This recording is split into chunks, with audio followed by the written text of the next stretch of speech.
അമ്മേ പരിശുദ്ധ അമ്മേ, അമ്മേ പരിശുദ്ധ ദൈവമാതാവേ, കൃപാസനത്തിലൂടെ ഞങ്ങൾക്കും ഞങ്ങളുടെ ദേശത്തിനും അമ്മ മധ്യസ്ഥം തേടി തന്ന എല്ലാ അനുഗ്രഹങ്ങൾക്കും കൃപകൾക്കും ഞങ്ങളിപ്പോൾ ഹൃദയം നിറഞ്ഞ നന്ദി പറയുന്നു. അമ്മേ പരിശുദ്ധമ്മേ ദൈവമാതാവേ, 2004 ഡിസംബർ 7 ഉച്ചകഴിഞ്ഞ് 2:30 കൃപാസനത്തിൽ സംഭവിച്ച അമ്മയുടെ പ്രത്യക്ഷപ്പെടലിനെ കുറിച്ച് തിരുസഭയ്ക്ക് സമർപ്പിച്ചിരിക്കുന്ന പഠനരേഖകളുടെ മേൽ സഭാത്മകമായ പഠനം ആരംഭിക്കുവാൻ ഞങ്ങൾ പ്രാർത്ഥിക്കുന്നു. അമ്മേ പരിശുദ്ധമേ, ഭൂസ്വർലോകങ്ങളുടെ രാജ്ഞിയായ അങ്ങേയ്ക്ക് ഭൗമസംരക്ഷണത്തിനായി പ്രപഞ്ചപ്രകൃതിയെ തന്നെ തിരുസഭ പ്രതിഷ്ഠിക്കുവാൻ ഈ പ്രത്യക്ഷീകരണം വഴി ഇടയാക്കണമേ. പരിശുദ്ധമേ, ജപമാല മാതാവേ, സകല കൃപാസനം പ്രാർത്ഥനയോടും ചേർത്ത് ഞങ്ങളിപ്പോൾ പ്രാർത്ഥിക്കുന്ന ഈ കുടുംബത്തിന്റെ പ്രത്യേക നിയോഗം പറ മക്കളെ.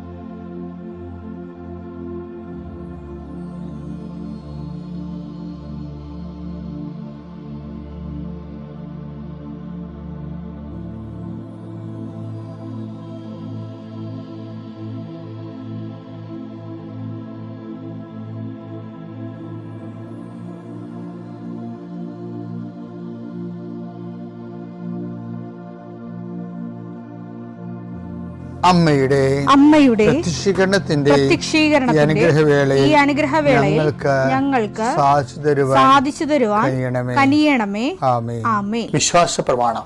സർവശക്തനായ പിതാവും ആകാശത്തിന്റെയും ഭൂമിയുടെയും സൃഷ്ടാവുമായ ദൈവത്തിൽ ഞാൻ വിശ്വസിക്കുന്നു. അവിടുത്തെ ഏകപുത്രനും ഞങ്ങളുടെ കർത്താവുമായ ഈശോ മിശിഹായിലും ഞാൻ വിശ്വസിക്കുന്നു. ഈ പുത്രൻ പരിശുദ്ധാത്മാവിനാൽ ഗർഭസ്ഥനായി കന്യകാമറിയത്തിൽ നിന്ന് പിറന്ന് പൊന്തിയോസ് പീലാത്തോസിന്റെ കാലത്ത് പീഡകൾ സഹിച്ച് കുരിശിൽ തറയ്ക്കപ്പെട്ട് മരിച്ച് അടക്കപ്പെട്ട് പാതാളങ്ങളിൽ ഇറങ്ങി മരിച്ചവരുടെ ഇടയിൽ നിന്ന് 3-ാം നാൾ ഉയർത്ത് സ്വർഗത്തിലേക്ക് എഴുന്നള്ളി സർവശക്തിയുള്ള പിതാവായ ദൈവത്തിന്റെ വലതുഭാഗത്തിരിക്കുന്നു. അവിടെ നിന്ന് ജീവിക്കുന്നവരെയും മരിച്ചവരെയും വിധിക്കുവാൻ വരുമെന്നും ഞാൻ വിശ്വസിക്കുന്നു. പരിശുദ്ധാത്മാവിലും ഞാൻ വിശ്വസിക്കുന്നു. വിശുദ്ധ കത്തോലിക്കാ സഭയിലും പുണ്യവാന്മാരുടെ ഐക്യത്തിലും പാപങ്ങളുടെ മോചനത്തിലും ശരീരത്തിന്റെ ഉയർപ്പിലും നിത്യമായ ജീവിതത്തിലും ഞാൻ വിശ്വസിക്കുന്നു. ആമേൻ. സുഖസ്ഥനായ ഞങ്ങളുടെ പിതാവേ, അങ്ങയുടെ നാമം പൂജിതമാകണമേ. അങ്ങയുടെ രാജ്യം വരണമേ. അങ്ങയുടെ തിരുമനസ് സ്വർഗത്തിലെ പോലെ ഭൂമിയിലും ആകണമേ. അന്നു വേണ്ടുന്ന ആഹാരം ഇന്ന് ഞങ്ങൾക്ക് തരണമേ. ഞങ്ങളോട് തെറ്റ് ചെയ്യുന്നവരോട് ഞങ്ങൾ ക്ഷമിക്കുന്നത് പോലെ ഞങ്ങളുടെ തെറ്റുകൾ ഞങ്ങളോടും ക്ഷമിക്കണമേ. ഞങ്ങളെ പ്രലോഭനത്തിൽ ഉൾപ്പെടുത്തരുതേ, തിന്മയിൽ ഞങ്ങൾ രക്ഷിക്കണമേ. ആമേൻ. നന്മ നിറഞ്ഞ മറിയമേ, സ്വസ്തി. കർത്താവ് അങ്ങയുടെ കൂടെ സ്ത്രീകളിൽ അങ്ങ് അനുഗ്രഹിക്കപ്പെട്ടവളാകുന്നു. അങ്ങയുടെ ഉദരത്തിൻ ഫലമായി ഈശോ അനുഗ്രഹിക്കപ്പെട്ടവനാകുന്നു. പരിശുദ്ധ മറിയമേ, തമ്പുരാന്റെ അമ്മേ, പാപികളായ ഞങ്ങൾക്ക് വേണ്ടി ഇപ്പോഴും ഞങ്ങളുടെ മരണസമയത്തും തമ്പുരാനോട് അപേക്ഷിക്കണമേ. ആമേൻ. എൻ്റെ മക്കളെ, നമ്മൾ ഇന്ന് പ്രാർത്ഥിക്കുമ്പോഴേ നമുക്കറിയാലോ, ആഴ്ച 2 പ്രാവശ്യം അല്ലെങ്കിൽ നമ്മൾ ഡോക്യുമെൻ്റ് വെച്ച് പ്രാർത്ഥിക്കും. അപ്പോൾ അതുകൊണ്ട് ഈ ഡോക്യുമെൻ്റൊക്കെ എടുക്കാനുള്ള ഞാൻ സമയം തരാം നിങ്ങൾക്ക്. നിങ്ങളുടെ ഇപ്പം നീറ്റിൻ്റെ പരീക്ഷയൊക്കെ വരുന്നില്ലേ, 2 എഴുതാൻ പറഞ്ഞിരിക്കണില്ലേ. അതുപോലെ തന്നെ പല PSC പരീക്ഷ വരുന്നുണ്ട്. അതുപോലെ തന്നെ നിങ്ങളുടെ പ്രമാണങ്ങളില്ലേ, ജപ്തി നടപടികൾ, അതുപോലെ അളവുകൾ, തർക്കങ്ങൾ, വഴിത്തർക്കങ്ങൾ, അതിൻ്റെ സ്കെച്ചൊക്കെ ഉണ്ടാക്കണം മക്കളെ. വഴിത്തർക്കങ്ങളുണ്ടെങ്കിൽ അതൊക്കെ ഈ സമയത്ത് പ്രാർത്ഥനയ്ക്ക് ഈശോയ്ക്ക് കാണിക്കണം. കാരണം ഈ പ്രാർത്ഥന ഒത്തിരി പേർക്ക്, 100 കണക്കിന് മനുഷ്യർ സാക്ഷ്യം പറയുന്നുണ്ട് ഈ പ്രാർത്ഥനയിൽ പങ്കെടുത്ത് വിടുതൽ പ്രാപിച്ചവർ. അപ്പോൾ എന്ത് രേഖയാണ് മക്കളിൽ ഉള്ളത്? പാസ്പോർട്ടോ, വിസയോ, റിജക്റ്റ് ചെയ്ത വിസയോ, എന്താണ് കയ്യിലുള്ളത്? എല്ലാ രേഖകളും എടുക്കുക മക്കളെ. മിണ്ടാതെ പോയില്ല എടുക്കുക. കയ്യിൽ പേന എടുത്താലും കുഴപ്പമില്ല, പെൻസിൽ എടുത്താലും കുഴപ്പമില്ല, ഇൻസ്ട്രുമെൻ്റ് ബോക്സ് എടുത്താലും കുഴപ്പമില്ല, എന്ത് വേണമെങ്കിലും എടുക്കാം നിങ്ങൾക്ക്.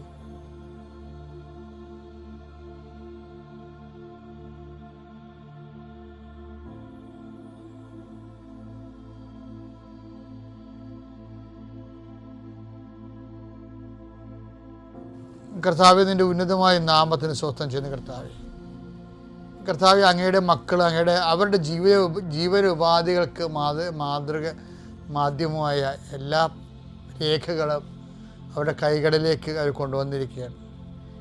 കർത്താവ്, സർട്ടിഫിക്കറ്റുകളുണ്ട്, പ്രമാണങ്ങളുണ്ട്, പാസ്പോർട്ടുണ്ട്, പല അപേക്ഷകളുണ്ട് ഈശോയെ. ചില ഹോസ്പിറ്റലുകളിലും ചില സ്ഥാപനങ്ങളിലൊക്കെ കൊടുത്തിരിക്കുന്ന അപേക്ഷകൾ, അതിന് തീരുമാനങ്ങളില്ല. വീടിന് നമ്പറിട്ട് കൊടുക്കാൻ വേണ്ടി, നമ്പർ കിട്ടാൻ വേണ്ടി വില്ലേജ് ഓഫീസിൽ കൊടുത്തിരിക്കുന്നവരുണ്ട്, പഞ്ചായത്തിൽ കൊടുത്തിരിക്കുന്നവരുണ്ട്. പക്ഷേ ഇതുവരെ നമ്പറിട്ട് കിട്ടിയിട്ടില്ല. അതിൻ്റെ രേഖകളുണ്ട് ഞങ്ങളുടെ കയ്യിൽ. കാര്യം കർത്താവ് അടക്കത്തില്ലെന്ന് പറയുന്ന രീതിയിൽ റീസർവേക്ക് വെച്ചിരിക്കണം എന്നൊക്കെ പറഞ്ഞുകൊണ്ട് നമ്മളെ വിഷമിപ്പിക്കുന്ന രേഖകളുണ്ട്.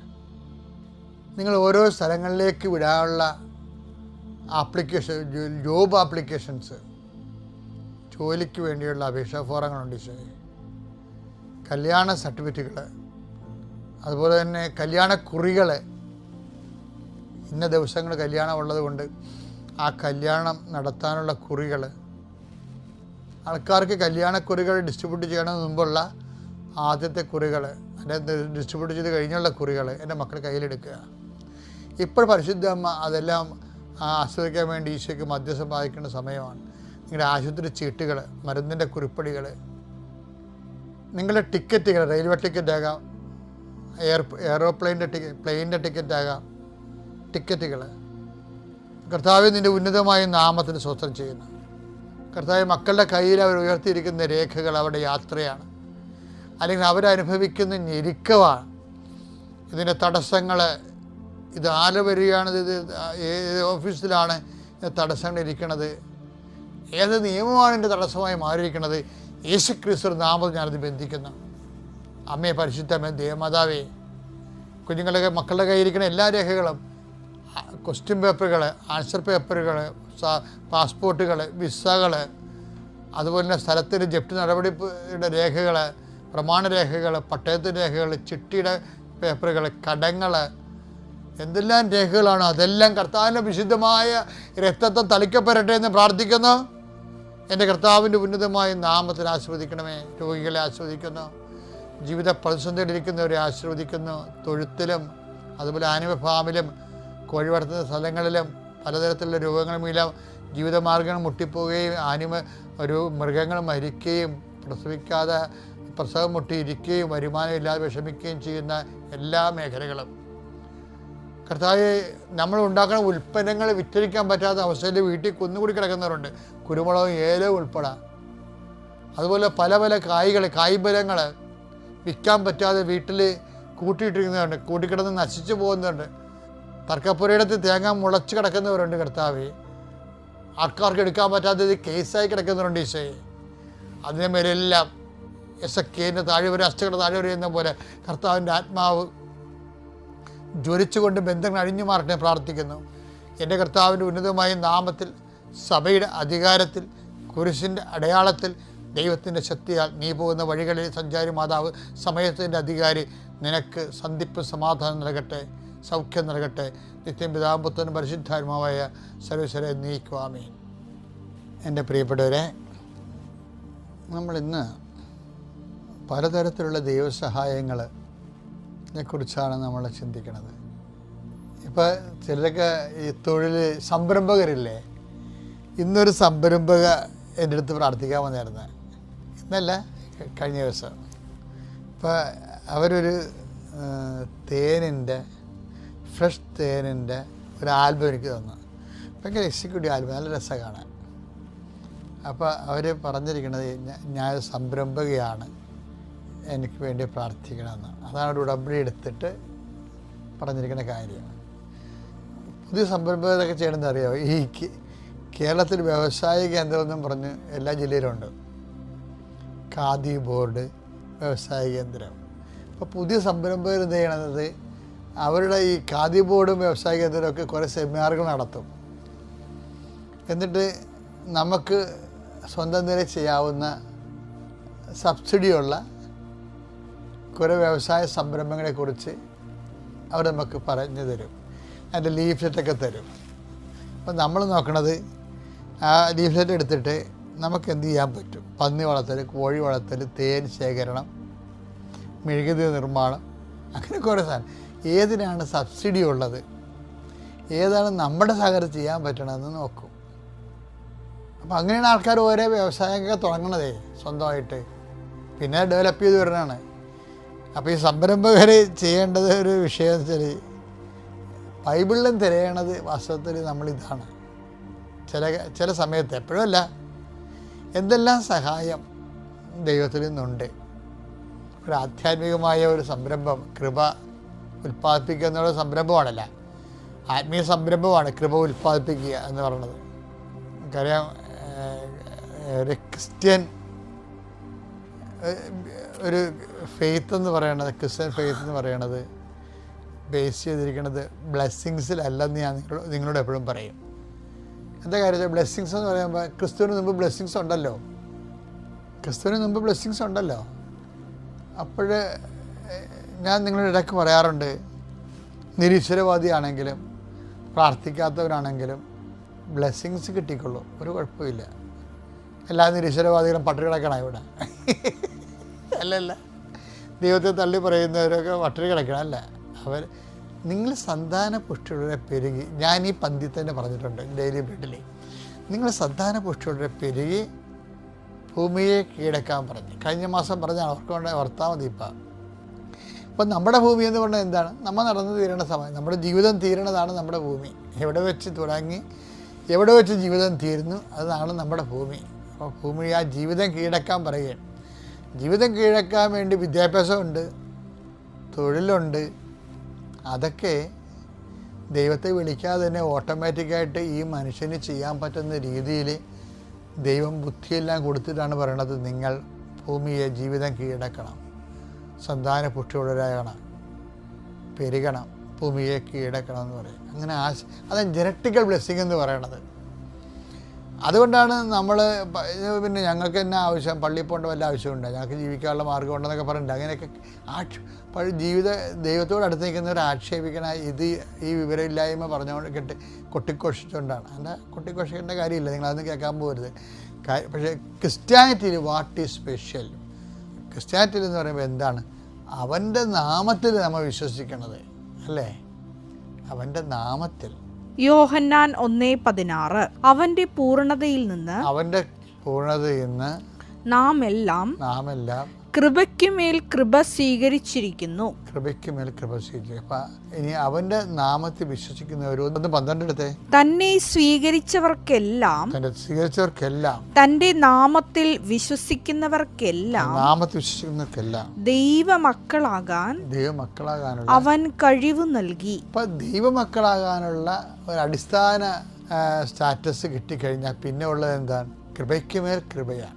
ക്രിസ്ത്യാനിറ്റിയിൽ നമ്മൾ ഉന്നം വെക്കുന്നത് ദൈവമക്കൾ. ഇപ്പോൾ ജ്ഞാനസ്ഥാനത്തിലൂടെ ദൈവമക്കളാകാനുള്ള കഴിവ് നമുക്ക് കിട്ടും. പിന്നെ എന്താണ്? ജ്ഞാനസ്ഥാനം കൊണ്ട് നിൽക്കണില്ല, നമ്മുടെ ജീവിത വിഷയങ്ങളെ, ജീവിത പ്രശ്നങ്ങളെ വിശ്വാസബദ്ധമായിട്ട് ഈ പ്രസരണ നഷ്ടമില്ലാതെ ഏകാഗ്രതയോടുകൂടി ദൈവത്തെ ഫോളോ ചെയ്ത് പോകുന്നവർക്കാണ് കൃപയ്ക്ക് മേൽകൃപയെന്ന് പറയുന്നത്. കൃപയെന്ന് മാത്രം പറഞ്ഞാൽ മതി. മേൽകൃപയെന്ന് പറയുന്നത് അക്വയർഡ് ഗ്രേസാണ്, ആർജിത കൃപ. ദൈവം ഒരു പ്രൊജക്റ്റ് തരുമ്പോൾ ആ പ്രോജക്റ്റ് വെച്ചിട്ട് ഓട്ടിസമൊക്കെ ഉള്ള കുഞ്ഞുങ്ങളല്ലേ, ഇന്ന് കഴിഞ്ഞ ദിവസങ്ങളിൽ ഞാൻ എത്ര കുഞ്ഞുങ്ങൾക്ക് വേണ്ടി പ്രാർത്ഥിച്ചത്.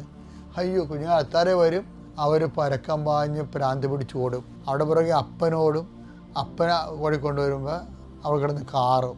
അപ്പോൾ നമുക്ക് ഭയങ്കര സങ്കടം തോന്നും. ശരിക്കും നമുക്ക് സങ്കടം തോന്നുന്നത് വെച്ച് കഴിഞ്ഞാൽ ഈ അപ്പൻ എൻ്റെ പുറകെ ഓടുകയാണ്. ചില കുഞ്ഞുങ്ങളെ നമുക്ക് ജോലിക്കും പോകാൻ പറ്റത്തില്ല, ചിലർക്ക് ആരും എക്കത്തുമില്ലല്ല. അപ്പോൾ ഇതെന്ന് പറയണത്, ഈ സംഭവം എന്ന് പറയണത് ഇങ്ങനെ വന്നു കഴിഞ്ഞാൽ ഈ മേൽകൃപ എന്ന് പറയുന്ന സാധനം ഇതുപോലെ എക്സ്ട്രാ ഇപ്പം വിശേഷവിധിയായി നിങ്ങൾ എന്താണ് ചെയ്യുന്നത് എന്ന് കർത്താവ് ചോദിച്ചില്ലേ? മത്തായി 5:46 നിങ്ങളെ സ്നേഹിക്കുന്നവരെ നിങ്ങൾ സ്നേഹിച്ചാൽ നിങ്ങൾക്ക് എന്ത് പ്രതിഫലമാണ് ലഭിക്കുക? എന്ത് പ്രതിഫലമാണ് ലഭിക്കുക? ചുങ്കക്കാർ പോലും അത് തന്നെ ചെയ്യുന്നില്ലേ? സഹോദരങ്ങളെ മാത്രമേ നിങ്ങൾ അഭിവാദനം ചെയ്യുന്നുള്ളൂവെങ്കിൽ വിശേഷവിധിയായി എന്താണ് നിങ്ങൾ ചെയ്യുന്നത്? വിശേഷവിധിയായി എന്താണ് നിങ്ങൾ ചെയ്യുന്നത്? ഇപ്പൊ ദൈവത്തിന്റെ മനസ്സിരിപ്പ് എന്താണ്? നമ്മൾ കോമൺ ആയിട്ട് ആൾക്കാർ ചെയ്യുന്നതിനേക്കാൾ വിശേഷവിധിയായി ചെയ്യേണ്ടി വരും. അവിടെയാണ് ഈ ഗ്രേസ് അപ്പോൺ ഗ്രേസ്, കൃപയ്ക്ക് മേൽ കൃപ. അപ്പം വിശേഷവിധിയായി നമ്മൾ ചെയ്യുന്നതിനാണ് ഈ ആർജിത കൃപ കിട്ടണത്, മേൽകൃപ കിട്ടണത്. അപ്പം വിശേഷവിധിയായി നമ്മൾ ചെയ്യണമെന്നില്ല, നമ്മുടെ ജീവിതത്തിൽ സംഭവിച്ചാൽ മതി. ഇപ്പം എൻ്റെ അനിയൻ്റെ മകന് ഓട്ടിസം ഇല്ല, പെങ്ങളുടെ മകൾക്ക് ഓട്ടിസം ഇല്ല, പക്ഷേ എൻ്റെ മകന് ഓട്ടിസം ഉണ്ട്. അപ്പം നമ്മൾ ഭാര്യയോട് പറയും, നീ കൊണ്ടുവന്ന അടി, നീ കൊണ്ടുവന്നതാണ്. അങ്ങനെ പരസ്പരം പഴിയാനോ കുറ്റപ്പെടുത്തുന്ന ഒരു കാര്യമില്ല. അതുകൊണ്ട് ഈ ഇരുട്ട് കൊണ്ട് ജീവിതത്തിൻ്റെ ദൂരം അടക്കാൻ പറ്റത്തില്ല. മറിച്ച് അത് നമ്മൾ കർത്താവിൻ്റെ നാമത്തിൽ എടുക്കുമ്പോൾ വിശേഷവിധിയായി നീ എന്താണ് ചെയ്യുന്നത്, വിശേഷവിധിയായി നീ എന്താണ് സഹിക്കുന്നത്. അപ്പം നിനക്ക് ഉത്തരവായി. ഓരോ ഓട്ടിസം രോഗികളും അതുപോലെയുള്ള ഇപ്പം അപ്പനോ അമ്മയോ ആരെങ്കിലും എക്സ്ട്രാ നിനക്ക് സഹനം വരണ എല്ലാം കൃപയുടെ വാതിലാണ്. അപ്പം നിങ്ങൾ ചോദിക്കും, ഈ കൃപ എന്തിനാ, എനിക്ക് വെട്ടിപ്പുഴുക്ക് തിന്നാനാണെന്ന് വിചാരിക്കുക. അങ്ങനെ ചോദിക്കാൻ കുഴപ്പമില്ല. കൃപയുടെ വില അറിയാൻ മേലാത്തവർ. കാര്യം എൻ്റെ മക്കളെ, ഇതിൻ്റെ പ്രശ്നം എന്ന് വെച്ച് കഴിഞ്ഞാൽ ഇതിനെക്കുറിച്ച് കൃത്യമായ ഒരു അറിവ് വേണം. എന്താ കാര്യത്തിൽ ഇപ്പം ഞാനെപ്പോഴും പറയത്തില്ലേ, നിങ്ങളെ ടീച്ച് ചെയ്യാൻ വേണ്ടിയാണ് മാതാവ് എനിക്ക് പ്രത്യക്ഷപ്പെട്ടതെന്നാണ് ഞാൻ വിശ്വസിക്കുന്നത്. അല്ല മാതാവ് പ്രത്യക്ഷപ്പെട്ടതുകൊണ്ട് എനിക്ക് പ്രത്യേകിച്ച് വല്ല പ്രയോജനം ഉണ്ടായ. സഭയെന്നും കുറേ ആക്ഷേപങ്ങൾ ആദ്യകാലങ്ങൾ കേട്ടു, പുറത്തുള്ളവരും കുറേ വിമർശിച്ചു. ചിലർ ഇപ്പോഴും പറയുന്നുണ്ട് കള്ളത്തരമാണെന്ന് പറയുന്നുണ്ട്. അതാണ് എനിക്ക് കിട്ടിയത്. നിങ്ങൾക്കറിയാമല്ലോ, എനിക്ക് കിട്ടിയതാണ് ഇത്. അങ്ങേര് കണ്ട ഓരോ കാര്യം ചെയ്യണം കണ്ടില്ലേ, അത് കമൻ്റൊക്കെ കിട്ടിയാൽ മതി. അപ്പോൾ എനിക്ക് ചിരി വരും. എന്താ കാര്യം? മാതാവ് പ്രത്യക്ഷപ്പെട്ടത് കൊണ്ടും ദുരന്തമുണ്ടാകാൻ പ്രാർത്ഥിക്കുന്നത് കൊണ്ടും എൻ്റെ അക്കൗണ്ടിലേക്ക് വന്നത് എന്താണ്? ഈ കാട്ടുകള്ളൻ എന്നുള്ള വിളിയാണ്. അപ്പോൾ അത് മറ്റവർക്കില്ലല്ലോ. അതാണ് എനിക്ക് വിശേഷവിധിയായിട്ടുള്ളത്. ആ വിശേഷവിധി എന്ന് പറയുമ്പോൾ നമ്മൾക്കിപ്പോൾ ഓട്ടിസൺ അല്ലെങ്കിൽ പാരലൈസ്ഡ് ആയിട്ടുള്ള മാതാപിതാക്കന്മാർ, അപ്പം ഇങ്ങനെ എന്തെങ്കിലും വിശേഷവിധിയായി എന്താണ് ചെയ്യണമെന്ന് ചോദിക്കുമ്പോഴും നമുക്ക് ചെയ്യണത് പോലെ തന്നെയാണ് വിശേഷവിധിയായി നിങ്ങൾ എന്താണ് സഹിക്കുന്നത് എന്ന് പറഞ്ഞാൽ, എൻ്റെ ദൈവവേദലെ നിനക്കത് അക്കൗണ്ട് അതിനൊരു മറുപടി പറയാനുണ്ടെങ്കിൽ നീ കൃപയുടെ വാതിലാണ്. അപ്പം നിങ്ങൾ ചോദിക്കരുത് ആ കൃപ കിട്ടിയിട്ട് എന്തിനാണെന്ന്. എന്താ കാര്യത്തിൽ നമ്മുടെ നിത്യജീവിതം എന്താണ്? ദൈവത്തെ മുഖാഭിമുഖം കണ്ട് ആനന്ദിക്കുന്നതെന്ന് നമ്മൾ കരിസ്യത്തിൽ പറയും. പക്ഷേ നിങ്ങൾക്കറിയാമല്ലോ, ദൈവത്തെ എനിക്ക് സ്വർഗത്തെക്കുറിച്ച് നല്ലൊരു അനുഭവജ്ഞാനം ഉണ്ടെന്ന് എൻ്റെ ഒരു ധാരണ. വെച്ചാലും ദൈവത്തെ നമ്മുടെ ആത്മാവ് ദൈവത്തിലാണ് ഏറ്റവും കൂടുതൽ സന്തോഷിക്കുന്നത്. അപ്പോൾ ദൈവത്തിൻ്റെ സാന്നിധ്യം ആകുമ്പോൾ തന്നെ ആത്മാവിൽ ആനന്ദം നിറയും. ആനന്ദത്തിൻ്റെ ഒരു ഗ്രഡേഷൻ ഉണ്ടല്ലോ, നിത്യാനന്ദം എന്ന് പറയാം അതിന്. വെച്ചാൽ അതൊരിക്കലും അസ്തമിക്കത്തില്ല. ഞാൻ നിനക്ക് നൽകുന്ന സന്തോഷം ആരും നിങ്ങൾ എടുത്തു കളയത്തില്ലെന്നാണ് പറയണത്. എടുത്തു കളയാത്ത സന്തോഷം. അപ്പം അതിനു വേണ്ടിയുള്ള പക്ഷേ അത് പേയ്മെൻ്റാണ്. അത് ഭയങ്കര. കാരണം ക്രിസ്തു അത് നേടിയെടുത്തത് കൊടോര സഹനങ്ങളിലൂടെയല്ലേ. അവൻ വില കൊടുത്തെന്നൊക്കെ പറയണത്. അപ്പോൾ അവൻ നേടിയെടുത്ത ഒരു ആത്മാവിൻ്റെ അനന്ത സാധ്യതയിലേക്ക് നമുക്ക് അവകാശം കിട്ടുന്നതിന് വേണ്ടി വിശേഷവിധിയായി നീ എന്താണ് സഹിക്കുന്നത്? ഇപ്പോൾ ഒരു കാത്തലിക്കിന് വാസ്തവത്തിൽ ഇങ്ങനെയുള്ള വിഷയങ്ങൾക്ക് കൃത്യമായ രീതിയിലുള്ള വ്യക്തമായ മറുപടികളും ഉത്തരങ്ങളും ഉണ്ട്. പക്ഷെ നിങ്ങൾക്കറിയാം, ഇതൊക്കെ വരുമ്പോൾ പറയാൻ എളുപ്പവും കേൾക്കുമ്പോൾ മനസ്സിലാക്കുകയും ചെയ്യുമെങ്കിലും അനുഭവിക്കുമ്പോൾ അപ്പോൾ തണുപ്പ്. ഇപ്പോൾ ചില ആൾക്കാർ ഇവിടുന്ന് മൂന്നാർ പോയായിരുന്നു കഴിഞ്ഞ ഒരു 3-4 മാസം മുമ്പ്. മൂന്നാർ മഞ്ഞ് പെയ്തെന്നും പറഞ്ഞു പോയി. ഇനി സ്വിറ്റ്സർലൻഡ് ഇവിടെയാണെന്ന് പറഞ്ഞുകൊണ്ട് ആൾക്കാർ, നമ്മുടെ ചെറുപ്പക്കാരൊക്കെ വണ്ടിയെടുത്ത് മൂന്നാറിൽ പോയി. അവർ മഞ്ഞ് വീടൊക്കെ കണ്ട് കാലാവസ്ഥയ്ക്ക് ഭയങ്കര, ഇപ്പോൾ ക്ലൈമറ്റ് ചേഞ്ച് ഭയങ്കരമാണല്ല. പക്ഷേ യഥാർത്ഥ മഞ്ഞ് വീണ കണ്ട നമ്മൾ പുറത്തിറക്കത്തില്ല. -4, -5, -8 എന്നൊക്കെ പറയുമ്പോൾ നമ്മുടെ കാര്യത്തിൽ തീരുമാനമാകുകയാണ് ശരിക്കും പറഞ്ഞത്. അപ്പോൾ സഹനമെന്നൊക്കെ പറയാൻ എളുപ്പമാണ്. അപ്പോൾ യഥാർത്ഥ സഹനം വരുമ്പോൾ ഇതുപോലുള്ള പ്രശ്നങ്ങൾ നമുക്ക് താങ്ങാൻ പറ്റാതെ വരും. ഇതുകൊണ്ടാണ് ഇതിന് ഗ്രേസ് വേണമെന്ന് പറയണത്. മനസ്സിലായ? ആ ഒരു സാഹചര്യത്തെ നീ അഗ്നിയിലൂടെ നടക്കും, അഗ്നി നിന്നെ വിഴുങ്ങത്തില്ല എന്ന് പറയുമ്പോൾ നീ വെള്ളത്തിലൂടെ പോകും, വെള്ളം നിന്നെ മുക്കിക്കളയത്തില്ല എന്ന് പറയുന്നതിനാണ് കൃപ എന്ന് പറയുന്നത്. ഒരു സാഹചര്യത്തിലൂടെ പോകുന്നു, പക്ഷേ അതിൻ്റെ ആവിയും പുകയും തീയും പൊള്ളലും അനുഭവിക്കാതെ ആ ഒരു അധ്യായം നമ്മൾ ജീവിച്ചു തീർക്കുകയാണ്. അപ്പോൾ ഈ എന്തെങ്കിലും ഈ വിശിഷ്യ സഹനങ്ങളിരിക്കുന്ന ആൾക്കാർ എപ്പോഴും കൃപയെക്കുറിച്ചും നിങ്ങൾക്ക് വിശേഷവിധിയായ കൃപയുമുണ്ട്, അത് മേൽക്കൃപ എന്ന് പറയണത്. അപ്പം അതിനുവേണ്ടി നിങ്ങൾ ഈ വിഷയം വളരെ ദൈവികമായിട്ട് എടുക്കണം. ദൈവികമായിട്ട് എടുക്കുമ്പോൾ ദൈവം നിങ്ങൾക്ക് അത് അതിജീവിക്കാനുള്ള കൃപ തരും. കാര്യം ദൈവത്തെ ഞാൻ അടുത്ത ദിവസങ്ങൾ അത് നന്നായിട്ട് പറഞ്ഞു തരാം. ചില കാര്യങ്ങൾക്ക് നമ്മൾ എടുക്കേണ്ട തീരുമാനം. ഈ അൾത്താരയിൽ കയറി സാക്ഷ്യം പറയാൻ അവസരം നൽകിയ പരിശുദ്ധ അമ്മയ്ക്കും പരിശുദ്ധ ത്രിത്വത്തിനും ഞാൻ നന്ദി പറയുന്നു. ഇത് എൻ്റെ ചേച്ചി ലൂസി ഷാജി, ഇതെൻ്റെ മകൾ ഏഞ്ചൽ മരിയ സാമുവൽ, എൻ്റെ പേര് സോണിയ മേരി. ഞാൻ 13ാമത്തെ ഉടമ്പടി പുതുക്കി ഉടമ്പടിയിൽ ജീവിക്കുന്നു. 3ാമത്തെ സാക്ഷ്യമാണ് ഞാൻ അൾത്താരയിൽ കയറി പറയുന്നത്. എനിക്ക് മൈഗ്രെയിൻ തലവേദന ഉണ്ടായിരുന്നു. അത് വെയിൽ കൊള്ളാനോ ഉറക്കെ സംസാരിക്കുമ്പോഴോ മറ്റുള്ളവർ നമ്മളോട് സംസാരിക്കാനോ പിന്നെ ഫോൺ ചെയ്യുമ്പോൾ അതൊക്കെ എനിക്ക് ഭയങ്കര ബുദ്ധിമുട്ടായിരുന്നു. എനിക്ക് 8 വർഷമായിട്ടുള്ള മൈഗ്രെയിൻ തലവേദനയാണ്. ഒത്തിരി മരുന്നുകൾ ഞാൻ ഉപയോഗിച്ചിട്ടുണ്ട്, പക്ഷേ ഒന്നും കുറവായിട്ടിരുന്നില്ല. ആദ്യമൊക്കെ എനിക്ക് ചെറിയ ആശ്വാസം തോന്നുമെങ്കിലും പിന്നീട് എനിക്ക് മരുന്നെടുത്താലും ആശ്വാസം ലഭിച്ചിരുന്നില്ല. പിന്നെ തോർത്ത് തലയിൽ കെട്ടി മുറുക്കി വരിഞ്ഞൊക്കെയാണ് ഞാൻ കിടന്നുകൊണ്ടിരുന്നത്. എന്നാൽ അന്നേരം ഞാൻ തൈലവും ഉപ്പും ഒക്കെ പ്രാർത്ഥിച്ച് വിശ്വാസ പ്രമാണം ചൊല്ലി 9 കുരിശൊക്കെ ഇട്ട് ഞാൻ ഒത്തിരി കരഞ്ഞ് പ്രാർത്ഥിച്ചിട്ടുണ്ട്. എനിക്കിതൊന്ന് മാറ്റിത്തരണേ എന്ന് പറഞ്ഞിട്ട്. എനിക്കങ്ങും പോകാനൊന്നും പറ്റത്തില്ലായിരുന്നു. അന്നേരം അച്ഛൻ്റെ ഉടമ്പടി ധ്യാനം കേട്ടുകൊണ്ടിരിക്കുമ്പോഴത്തേക്കും കൂടുമ്പോഴത്തേക്ക് അച്ഛനിങ്ങനെ മൈഗ്രെയിൻ തലവേദന ഉള്ളവരെ കുറിച്ച് പറയുമ്പം ഞാൻ തലയിൽ എൻ്റെ കാശുരൂപം വെച്ച് കരഞ്ഞ് പ്രാർത്ഥിച്ചിട്ടുണ്ട്. ഞാൻ സാക്ഷ്യം പറഞ്ഞേക്കാം, എനിക്ക് ഇത് മാറിക്കിട്ടണമെന്നൊന്നും ഇല്ല, പക്ഷേ എനിക്ക് സഹിക്കാൻ പറ്റിയാൽ മതിയായിരുന്നെന്ന് അങ്ങനെ പ്രാർത്ഥിച്ചു. പിന്നെ എനിക്ക് ജപമാല ചൊല്ലുമ്പോഴത്തേക്ക് ഞാൻ ഫുൾ ടൈം ജപമാല ചൊല്ലുമ്പോഴത്തേക്ക് ദുഃഖത്തിൻ്റെ രഹസ്യം 3ാമത്തേതിൽ ഈശോയുടെ തലയിൽ മുൾമുടി ധരിച്ച ആ വേദനയോട് എൻ്റെ തലയെ ഞാൻ ചേർത്ത് വയ്ക്കും. എനിക്ക് മാറ്റിത്തരണ്ട, പക്ഷേ ഒന്ന് സഹിക്കാൻ പറ്റിയിരുന്നെങ്കിൽ എന്ന് പറഞ്ഞ് പ്രാർത്ഥിക്കുമായിരുന്നു. പിന്നീട് തലവേദന പോയതൊന്നും ഞാൻ അറിഞ്ഞതേയില്ല. ഒരു സാക്ഷ്യം ഒരു കൊച്ച് പറയുന്നത് ഞാൻ കേട്ടപ്പോൾ എൻ്റെ അതേ അവസ്ഥ ആ കൊച്ച് പറയുന്നുണ്ടായിരുന്നു. അപ്പോഴാണ് ഞാൻ ഓർത്തത്, അയ്യോ എനിക്ക് ഇതൊക്കെ ഉണ്ടായിരുന്നതാണല്ലോ, ഇപ്പം എനിക്കിതൊന്നും ഇല്ലല്ലോ എന്ന്.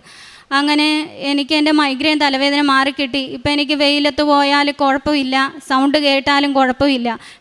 ദൈവമാതാവിനും പരിശുദ്ധ ത്രിത്വത്തിനും നന്ദി പറയുന്നു. പിന്നെ 2ാമത്തെ എൻ്റെ സാക്ഷ്യം ചേച്ചിയെക്കുറിച്ചാണ്. ചേച്ചി വയറ് വീർത്ത് വരുന്നത് കാരണം 1.5 വർഷത്തോളമായിട്ട് വയറ് വീർക്കുന്നുണ്ടായിരുന്നു. അപ്പോൾ ഗ്യാസിൻ്റെ പ്രശ്നമാണെന്നും വെച്ചുകൊണ്ടിരുന്നു. അത് കൂടിക്കൊണ്ട് വന്നപ്പോഴത്തേക്കും സ്കാൻ ചെയ്ത് എൻ്റെ അടുത്ത് വന്നിട്ട് പറഞ്ഞു ഡോക്ടറെ കാണാൻ പോകുമ്പം പ്രാർത്ഥിക്കണമെന്ന്. പക്ഷേ എനിക്ക് സ്കാൻ ചെയ്യാൻ പോകുന്ന സമയത്ത് ചേച്ചി പുറത്തായതുകൊണ്ട് എനിക്ക് തൈലം തേച്ചൊന്നും പ്രാർത്ഥിക്കാൻ പറ്റിയിരുന്നില്ല. പിന്നീട് ഇവിടെ നമ്മുടെ കടപ്പുറ ആശുപത്രി ആലപ്പുഴയിൽ ഗൈനക്കിനെ കൊണ്ട് കാണിച്ചു. ഡോക്ടർ സ്കാൻ ചെയ്ത റിസൾട്ട് കണ്ടിട്ട് ഇതിൽ ഗർഭപാത്രത്തിനകത്ത് ഒരു തടിപ്പുണ്ട്, അതിൻ്റെ അളവ് എത്ര സെൻറ്റിമീറ്ററാണെന്നൊക്കെ അറിയാൻ വേണ്ടിയിട്ട് PV ചെയ്യണമെന്ന് പറഞ്ഞു. PV ചെയ്ത് നോക്കിയിട്ട് അവർക്ക് അറിയാൻ പറ്റുന്നില്ല. അപ്പോൾ ഡോക്ടർ പറഞ്ഞ് ഇതിനുള്ള സംവിധാനം നമുക്കിവിടെ ഇല്ല, അതുകൊണ്ട് വണ്ടാനത്തേക്ക് പൊക്കോളൂ, അവിടെയാണ് അതിനുള്ള സംവിധാനങ്ങളൊക്കെ ഉള്ളത്, ട്രീറ്റ്മെൻറ്റും അവിടെ തുടർന്നാൽ മതിയെന്ന് പറഞ്ഞു.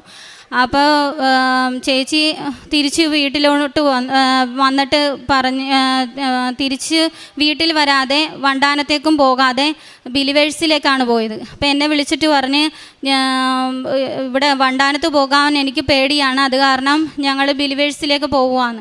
അവിടെ ചെന്ന് തിരക്കിയപ്പോഴത്തേക്ക് ഗൈനക്കിൻ്റെ ഡോക്ടർ ഒരാഴ്ചത്തേക്ക് അവധിയാണ്, അത് കഴിഞ്ഞിട്ട് വരാൻ പറഞ്ഞു. ആ സമയത്ത് എൻ്റെ അടുത്ത് വന്ന് ഒത്തിരി വേദനയോടെ സംസാരിച്ച് കരഞ്ഞു പറഞ്ഞു എനിക്ക് ഭയമാണ്,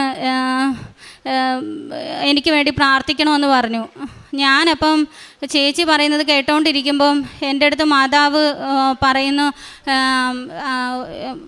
പേടിക്കാനൊന്നുമില്ല, ഇത് സാക്ഷ്യം പറയാമോ എന്ന് ചോദിക്കാൻ. ഞാൻ പറഞ്ഞു സാക്ഷ്യം പറയാമോ എന്ന് മാതാവ് ചോദിക്കുന്നുണ്ട്, ചേച്ചി സാക്ഷ്യം പറയുമോ എന്ന് ചോദിച്ചു. അപ്പോൾ വരാമോ എന്ന് ചോദിച്ചു. അപ്പോൾ വരാമെന്ന് പറഞ്ഞു. അങ്ങനെ പറഞ്ഞുകൊണ്ടിരിക്കുമ്പോൾ മാതാവ് പറയുന്നു, ഇത് ചേച്ചിയുടെ വിശ്വാസത്തെ ഉയർത്താൻ വേണ്ടിയിട്ടാണ്. ചേച്ചിയിലൂടെ ചേച്ചിയുടെ മകളെയും ഭർത്താവിനെയും വിശ്വാസത്തിലേക്ക്, ആ ഒരു ജീവിതത്തിലേക്ക് ഉയർത്തിക്കൊണ്ട് വരാൻ വേണ്ടിയിട്ട് മാത്രമാണ്, ഭയപ്പെടേണ്ടതില്ല എന്ന്. അപ്പോൾ എനിക്ക് വിശ്വാസമായി, പേടിക്കേണ്ടതില്ല. ഞാൻ ചേച്ചിനോട് പറഞ്ഞു, പേടിക്കൊന്നും വേണ്ട, ചേച്ചീനെ വിശ്വാസത്തിലേക്ക് നയിക്കാനാണ്, സാക്ഷ്യം പറഞ്ഞാൽ മതി. അപ്പം മാതാവ് എൻ്റെ അടുത്ത് പറഞ്ഞു, ഇനി സ്കാൻ ചെയ്യുമ്പോൾ ഈ തടിപ്പ് അവിടെ കാണത്തില്ല എന്ന് പറയാൻ. ഞാൻ സംശയമൊന്നും കൂടാതെ ഞാൻ ചേച്ചീനോട് പറഞ്ഞ്, ഇനി ചേച്ചി സ്കാൻ ചെയ്യുമ്പോഴത്തേക്ക് ഈ തടിപ്പ് അവിടെ കാണത്തില്ല എന്ന്. അങ്ങനെ അങ്ങനെ എൻ്റെ അടുത്ത് ഞാനപ്പം ചേച്ചിനോട് പറഞ്ഞ്, ചേച്ചി ഉടമ്പടി എടുത്തിട്ടില്ലല്ലോ, അപ്പോൾ ഞങ്ങളൊക്കെ ഉടമ്പടി എടുത്ത് എങ്ങനെയാണോ ജീവിക്കുന്നത് അതുപോലെ ദൈവസ്നേഹം കിട്ടാൻ വേണ്ടിയിട്ട് മാത്രം, എന്നുവെച്ചാൽ നമ്മുടെ കാര്യം സാധിക്കാനല്ല, ദൈവസ്നേഹം കിട്ടാൻ വേണ്ടി മാത്രം ചേച്ചി ഉടമ്പടി എടുത്ത മനുഷ്യർ എങ്ങനെയാണോ ജീവിക്കുന്നത് അതുപോലെ ജീവിക്കണമെന്ന് പറഞ്ഞു. അപ്പോൾ ചേച്ചി അതുപോലെ തന്നെ നമ്മൾ ഉടമ്പടിയിൽ എന്തൊക്കെയാണോ ദൈവസ്നേഹത്തിന് വേണ്ടി എന്തൊക്കെ ചെയ്യാമോ അതൊക്കെ ചേച്ചി പ്രാർത്ഥനയും ഉപവാസം, സാക്ഷ്യം കേൾക്കൽ, ധ്യാനം കൂടൽ, കാരുണ്യ പ്രവർത്തികൾ, അങ്ങനെ എല്ലാം ചെയ്ത് ആ ഒരാഴ്ച ചേച്ചി ജീവിച്ചു. ആ ഇടയ്ക്ക് ചേച്ചി ആ രോഗാവസ്ഥ തന്നെ മറന്നുപോയി. എന്നിട്ട് ഒരാഴ്ച കഴിഞ്ഞ് ഡോക്ടറെ കണ്ടു. ഡോക്ടർ അവിടെ ചെന്ന് ഡോക്ടറെ കണ്ടപ്പോൾ പഴയ റിപ്പോർട്ടും കണ്ടിട്ട് പറഞ്ഞു, ഇത് കീ ഹോളിലൂടെ മാത്രമേ നമുക്ക് മാറ്റാൻ പറ്റത്തുള്ളൂ, ഇത് അവിടെ സ്കാൻ ചെയ്തതല്ലേ, എനിക്ക് ഒന്നുകൂടെ സ്കാൻ ചെയ്ത് നോക്കണമെന്ന്. അങ്ങനെ ഡോക്ടർ ഒന്നുകൂടെ സ്കാൻ ചെയ്തിട്ട് ആ സ്ക്രീന് കാണിച്ചിട്ട് ഇവരെ കാണിച്ചിട്ട് പറഞ്ഞു, പഴയ റിപ്പോർട്ടും ആ സ്ക്രീനും കൂടെ കാണിച്ചിട്ട് പറഞ്ഞു, ഇതൊരു മിറാക്കിളാണ്, ആ തടിപ്പ് ഇവിടെ കാണുവാനില്ല എന്ന് പറഞ്ഞു. അങ്ങനെ ദൈവമാതാവിനും ഈശോയ്ക്ക് ഒത്തിരി നന്ദി പറയുന്നതിന് ചേച്ചി അത് കഴിഞ്ഞ് ആ ഉടമ്പടി ജീവിതം ചേച്ചി ഉടമ്പടി എടുക്കാതെയാണ് തുടർന്നുകൊണ്ടിരുന്നത്. അത് ഈ റിസൾട്ട് അറിഞ്ഞതിൽ പിന്നെ ചേച്ചി ഇവിടെ വന്ന് ഉടമ്പടി എടുത്തു. ഇപ്പോൾ ഉടമ്പടി ജീവിക്കുന്നു. ചേച്ചിയുടെ വിശ്വാസം വർദ്ധിച്ചു, ചേച്ചിയുടെ ഭർത്താവിൻ്റെ വിശ്വാസം വർദ്ധിച്ചു. അവരെ ദൈവമാതാവും പരിശുദ്ധ ത്രിത്വവും അനുഗ്രഹിച്ചു. പിന്നെ എൻ്റെ പ്രേക്ഷിത പ്രവർത്തനം, ഞാൻ പത്രം വാങ്ങി വീട്ടിൽ കൊണ്ടുപോയിട്ട് ഉടമ്പടി തൈലും ഉപ്പും ചേർത്ത് പ്രാർത്ഥിച്ച് അതിലൊക്കെ തേച്ച്, ഇത് ആര് വായിക്കുന്നോ, ആര് കണ്ണുകൊണ്ട് ഇത് കാണുന്നുവോ അവരുടെ കണ്ണിനെയും ഇതിനെക്കുറിച്ച് ഇത് വായിക്കുന്ന അവരുടെ കണ്ണിനെയും സമർപ്പിച്ച് പരിശുദ്ധാത്മാവിനാൽ അനുഗ്രഹിക്കണമേ എന്ന് പ്രാർത്ഥിച്ച് കുരിശിട്ട് പ്രാർത്ഥിക്കും. എന്നിട്ട് വചനങ്ങൾ എഴുതും. അതിൻ്റെ അകത്ത് വചനം എഴുതി അതിൻ്റെ പുറകിൽ ഇത് വായിക്കുന്നവരെയും എന്നെയും അമ്മയുടെ പ്രത്യക്ഷീകരണത്തിൻ്റെ സാക്ഷിയാക്കി മാറ്റണമേ എന്ന് എഴുതി വയ്ക്കും. എന്നിട്ടാണ് എല്ലാവർക്കും വിതരണം ചെയ്യുന്നത്. ഞാൻ മഴയാണേലും വെയിലാണേലും നോക്കാറില്ല. എല്ലായിടത്തും പോയി പത്രപ്രവർത്തനം നടത്താറുണ്ട്. എനിക്ക് ഒരു അതിയായ ഒരു വേദന മാനസികമായി വേദനിക്കുന്ന സമയത്ത് എൻ്റെ മകളും ഒത്തിരി വേദനിച്ചിരുന്നു. ആ സമയത്ത് എനിക്ക് മകളോട് പറയാനായിട്ട് മോക്ക് മാതാവുണ്ടെന്ന് മാത്രമേ ഉള്ളായിരുന്നു. അപ്പോൾ ഞങ്ങൾ സന്ധ്യ പ്രാർത്ഥനയുടെ സമയത്ത് ജപമാല ചൊല്ലിക്കൊണ്ടിരിക്കുമ്പം എൻ്റെ തിരിയിൽ ഒരു സൈഡിലായിട്ട് മാതാവിൻ്റെ രൂപം തെളിഞ്ഞു വന്നു. അത് കണ്ടപ്പോൾ എൻ്റെ മകൾക്ക് സന്തോഷമായി, എനിക്ക് സന്തോഷമായി. ആ ഫോട്ടോ കാണിച്ചിട്ടാണ് ഞാനിപ്പം പത്രം കൊടുക്കുന്നത്. പത്രം കൊടുക്കുമ്പോൾ എല്ലാവർക്കും സന്തോഷമാകും ആ ഫോട്ടോയും കൂടെ കാണുമ്പോഴത്തേക്ക്. അതിന് മാതാവിന് നന്ദി പറയുന്നു. പിന്നെ എൻ്റെ കാരുണ്യ പ്രവർത്തികൾ രോഗിയായിട്ടുള്ള എല്ലാവരെയും ആശുപത്രിയിലാണെങ്കിലും വീടുകളിലാണ് ഞാൻ കൂടുതലും പോയി കാണാറുള്ളത്. വീട്ടിൽ തീരെ വയ്യാണ്ട് കിടക്കുന്ന എല്ലാവരെയും പോയി കണ്ട് എൻ്റെ കയ്യിൽ തൈലവും ഉപ്പും തേനുമൊക്കെ ആയിട്ട് പത്രമൊക്കെ ആയിട്ടാണ് ഞാൻ പോകുന്നത്. അത് അവരിൽ തേച്ച് മനസ്താപ്രകരണം, വിശ്വാസ പ്രമാണവും സ്വർഗസ്നായ നന്മ നിറഞ്ഞ മറിയുമൊക്കെ ചൊല്ലി കുരിശിട്ട് വചനം പറഞ്ഞ് പ്രാർത്ഥിച്ചാണ് അവരെ ശക്തിപ്പെടുത്തി. അച്ഛൻ്റെ ടോക്കിൽ എനിക്ക് ഓർമ്മയുള്ളതെല്ലാം ഞാൻ അന്നേരം എനിക്ക് ഓർമ്മ വരുന്നതെല്ലാം പറഞ്ഞ് അവരെ ശക്തിപ്പെടുത്താറുണ്ട്. അവർക്ക് ഒത്തിരി ആശ്വാസം നൽകുന്നു എന്ന് അവർ തന്നെ എന്നോട് പറയാറുണ്ട്. അവർക്കൊക്കെ ആശ്വാസം ലഭിച്ചിട്ടുണ്ട്, ശാരീരികമായിട്ടും മാനസികമായിട്ടും. അവിടെ അവരെ നോക്കുന്നവരെയാണെങ്കിൽ പോലും മാതാവിൻ്റെ കാശുരൂപമൊക്കെ കൊടുത്ത് അച്ഛൻ്റെ ടോക്ക് അത് ഞാൻ കാണാൻ പറഞ്ഞിട്ട് അത് കണ്ട് അവർക്ക് ആവശ്യമുള്ളത് ആ സമയം കിട്ടി, മനസ്സിന് സമാധാനം ഉണ്ടെന്ന് പറഞ്ഞ് ഒത്തിരി പേരുണ്ട് എൻ്റെ അടുത്ത്. ഫുഡ് കൊടുക്കാറുണ്ട്. പിന്നെ പാവപ്പെട്ട കുഞ്ഞുങ്ങൾ തിരഞ്ഞു പിടിച്ച, ഞാൻ ആരെയും ഇങ്ങോട്ട് വരാൻ നോക്കി നിൽക്കാറില്ല. ഞാൻ എൻ്റെ ഈശോനോടുള്ള സ്നേഹത്തെ പ്രതി ഞാൻ അങ്ങോട്ട് ചെന്നാണ് രോഗികളെ അന്വേഷിച്ച് കണ്ടുപിടിക്കും. എനിക്ക് ഇത്തിരി അറിവ് കിട്ടിയാൽ മതി എവിടെയെങ്കിലും ഉണ്ടെന്ന്, ഞാൻ ഓടി അങ്ങോട്ട് പോകും. എൻ്റെ ആവശ്യം അവിടെ ഉണ്ടെന്ന് വിചാരിച്ച് ഞാൻ അങ്ങനെ അവരെ പരിശുദ്ധ ദൈവമാതാവിലേക്കും പരിശുദ്ധ ത്രിത്വത്തിലേക്കും അടുപ്പിക്കാൻ ഞാൻ ശ്രമിക്കാറുണ്ട്. ഇത്രയും അനുഗ്രഹങ്ങൾ തന്ന ദൈവമാതാവിനും പരിശുദ്ധ ത്രിത്വത്തിനും ഞാൻ നന്ദി പറയുന്നു. വിശുദ്ധ പൗലോസ്ലീഹ റോമാക്കാർക്ക് എഴുതിയ ലേഖനം 8-ാം അധ്യായം 39-ാം തിരുവചനം. ഉയരത്തിനോ ആഴത്തിനോ മറ്റേതെങ്കിലും സൃഷ്ടിക്കോ നമ്മുടെ കർത്താവായ യേശുക്രിസ്തുവിലൂടെയുള്ള ദൈവസ്നേഹത്തിൽ നിന്ന് നമ്മെ വേർപെടുത്തുവാൻ കഴിയുകയില്ലെന്ന് എനിക്ക് ഉറപ്പുണ്ട്. സോണിയ മേരിയുടെ വളരെ ശക്തമായ ശ്രേഷ്ഠമായ പ്രത്യക്ഷീകരണ സാക്ഷ്യമാണ്. സോണിയ മേരി സിൽവർ ഗ്രേ ഉടമ്പടിയിലേക്ക് പ്രവേശിച്ചിരിക്കുന്ന വലിയ സന്തോഷത്തിലും കൂടിയാണ്. സോണിയ മേരിയുടെ ഈ സാക്ഷ്യത്തിനെ ഉദാത്തമായി നിൽക്കുന്നത് വലിയ ദൈവസ്നേഹത്തെക്കുറിച്ചുള്ള ഒരു സാക്ഷ്യപ്പെടുത്തലും പ്രേക്ഷിത പ്രവർത്തനത്തിലൂടെ ഒരുപാട് ആത്മാക്കളെ നേടിയെടുക്കാൻ സാധിച്ചതിൻ്റെ സന്തോഷവുമാണ് ഈ മകൾക്കിവിടെ അധികം ഏറ്റുപറയാനുള്ളത്. അതോടൊപ്പം തന്നെ അവർക്ക് ലഭിച്ചിട്ടുള്ള, അവർക്കും സോണിയ മേരിക്കും ചേച്ചിക്കും ലഭിച്ച സൗഖ്യത്തെക്കുറിച്ചുമാണ് മകൾ പറയുന്നത്. 8 വർഷത്തോളമായി നിരന്തരമായി ഉണ്ടായിരുന്ന മൈഗ്രെയിൻ, ശബ്ദവും അല്ലെങ്കിൽ ഉച്ചവെയിലോ വെയിൽ കൊണ്ടാലോ വളരെയധികം അസ്വസ്ഥപ്പെടുത്തുന്ന തലവേദന ഇവിടെ വന്ന് ഉടമ്പടി ചെയ്ത് 1 മാസത്തിനുള്ളിൽ പരിശുദ്ധ അമ്മ സൗഖ്യപ്പെടുത്തിയതായി സാക്ഷ്യപ്പെടുത്തുകയാണ്. സമയച്ചുരുക്കത്തിൻ്റെ അമ്മ അവരുടെ വലിയ ജീവിതഭാരം സൗഖ്യപ്പെടുത്തിയതിന് നന്ദി പറയുകയാണ്. അതുപോലെ തന്നെ ചേച്ചിയുടെ വലിയൊരു അസ്വസ്ഥതയായിരുന്നു 1.5 വർഷമായിട്ട് വയറ് വീർത്തു വരുന്ന ഒരു അസുഖം. അതിൽ നിന്ന് ഒരുപാട് ട്രീറ്റ്മെൻറ്റുകൾ ആവശ്യമാണ്. ഒരു ഹോസ്പിറ്റലിൽ നിന്ന് മറ്റൊരു ഹോസ്പിറ്റലിലേക്ക് പോകേണ്ടതായി വരികയാണ്. അവിടെയാണ് യഥാർത്ഥമായ പരിശുദ്ധ സ്നേഹം എവിടെയാണ്, യഥാർത്ഥ വൈദ്യൻ എവിടെയാണെന്ന് സോണിയ മേരി പറഞ്ഞു കൊടുത്ത് അവരെ ഇങ്ങോട്ട് കൊണ്ടുവരികയും നേർച്ച വസ്തുക്കളുടെ കൃത്യമായ ഉപയോഗത്തിലൂടെ അവർക്ക് പെട്ടെന്ന് സൗഖ്യമുണ്ടാവുകയും ചെയ്തതായി ഇവിടെ ഏറ്റുപറയുന്നു. അതോടെ സക്കേവൂസിൻ്റെ കുടുംബത്തെ പോലെ സക്കേവൂസിനോട് ഈശോ പറഞ്ഞത്, ഇന്ന് ഈ കുടുംബത്തിന് രക്ഷ കൈവന്നിരിക്കുന്നു. ചേച്ചിക്കൊരു സൗഖ്യമുണ്ടായപ്പോൾ അവരുടെ കുടുംബം മുഴുവൻ അധികമായ വിശ്വാസത്തിലേക്ക് കടന്നുവന്നു എന്ന് സോണിയ മേരി ഏറ്റുപറയുന്നു. അതുപോലെ തന്നെ ദൈവസ്നേഹത്തിനു വേണ്ടിയാണ് ഞാൻ ഈ പ്രേക്ഷിത പ്രവർത്തനവും കാരുണ്യ പ്രവൃത്തികളും ചെയ്യുന്നത്. ഇവിടെയെല്ലാം ഞാൻ ആരും എനിക്ക് വേണ്ടി വെയിറ്റ് ചെയ്യരുത്, ഞാൻ അങ്ങോട്ട് ഇറങ്ങിച്ചെന്ന് ഈശോയെക്കുറിച്ച് സംസാരിക്കണം. പരിശുദ്ധ അമ്മയെ സ്നേഹിക്കൽ മാത്രമാണ് ഇന്ന് നമുക്ക് ലഭിക്കാവുന്ന ഏറ്റവും വലിയ അനുഗ്രഹവും ഏറ്റവും വലിയ സാധ്യതയും. അതിലൂടെ നമ്മുടെ ജീവിത ദുരന്തങ്ങൾക്കെല്ലാം ഉടൻ പരിഹാരമുണ്ടാകുമെന്നെല്ലാം സോണിയയ്ക്ക് ഏറ്റുപറയാൻ സാധിക്കുന്നത് ഒരു സിൽവർ ഗ്രേ ഉടമ്പടിയിലേക്ക് എത്തിയതിൻ്റെ ഒരു വലിയ അവസ്ഥ കൂടി ഉള്ളതുകൊണ്ടാണ്. നമുക്ക് ഈശോയ്ക്കും പരിശുദ്ധ അമ്മയ്ക്കും നന്ദി പറയാം. നമ്മുടെ ചെറുതും വലുതുമായ എല്ലാ അസ്വസ്ഥതകളെയും പരിശുദ്ധ അമ്മയുടെ മധ്യസ്ഥതയിൽ ഈശോയ്ക്ക് നൽകാം.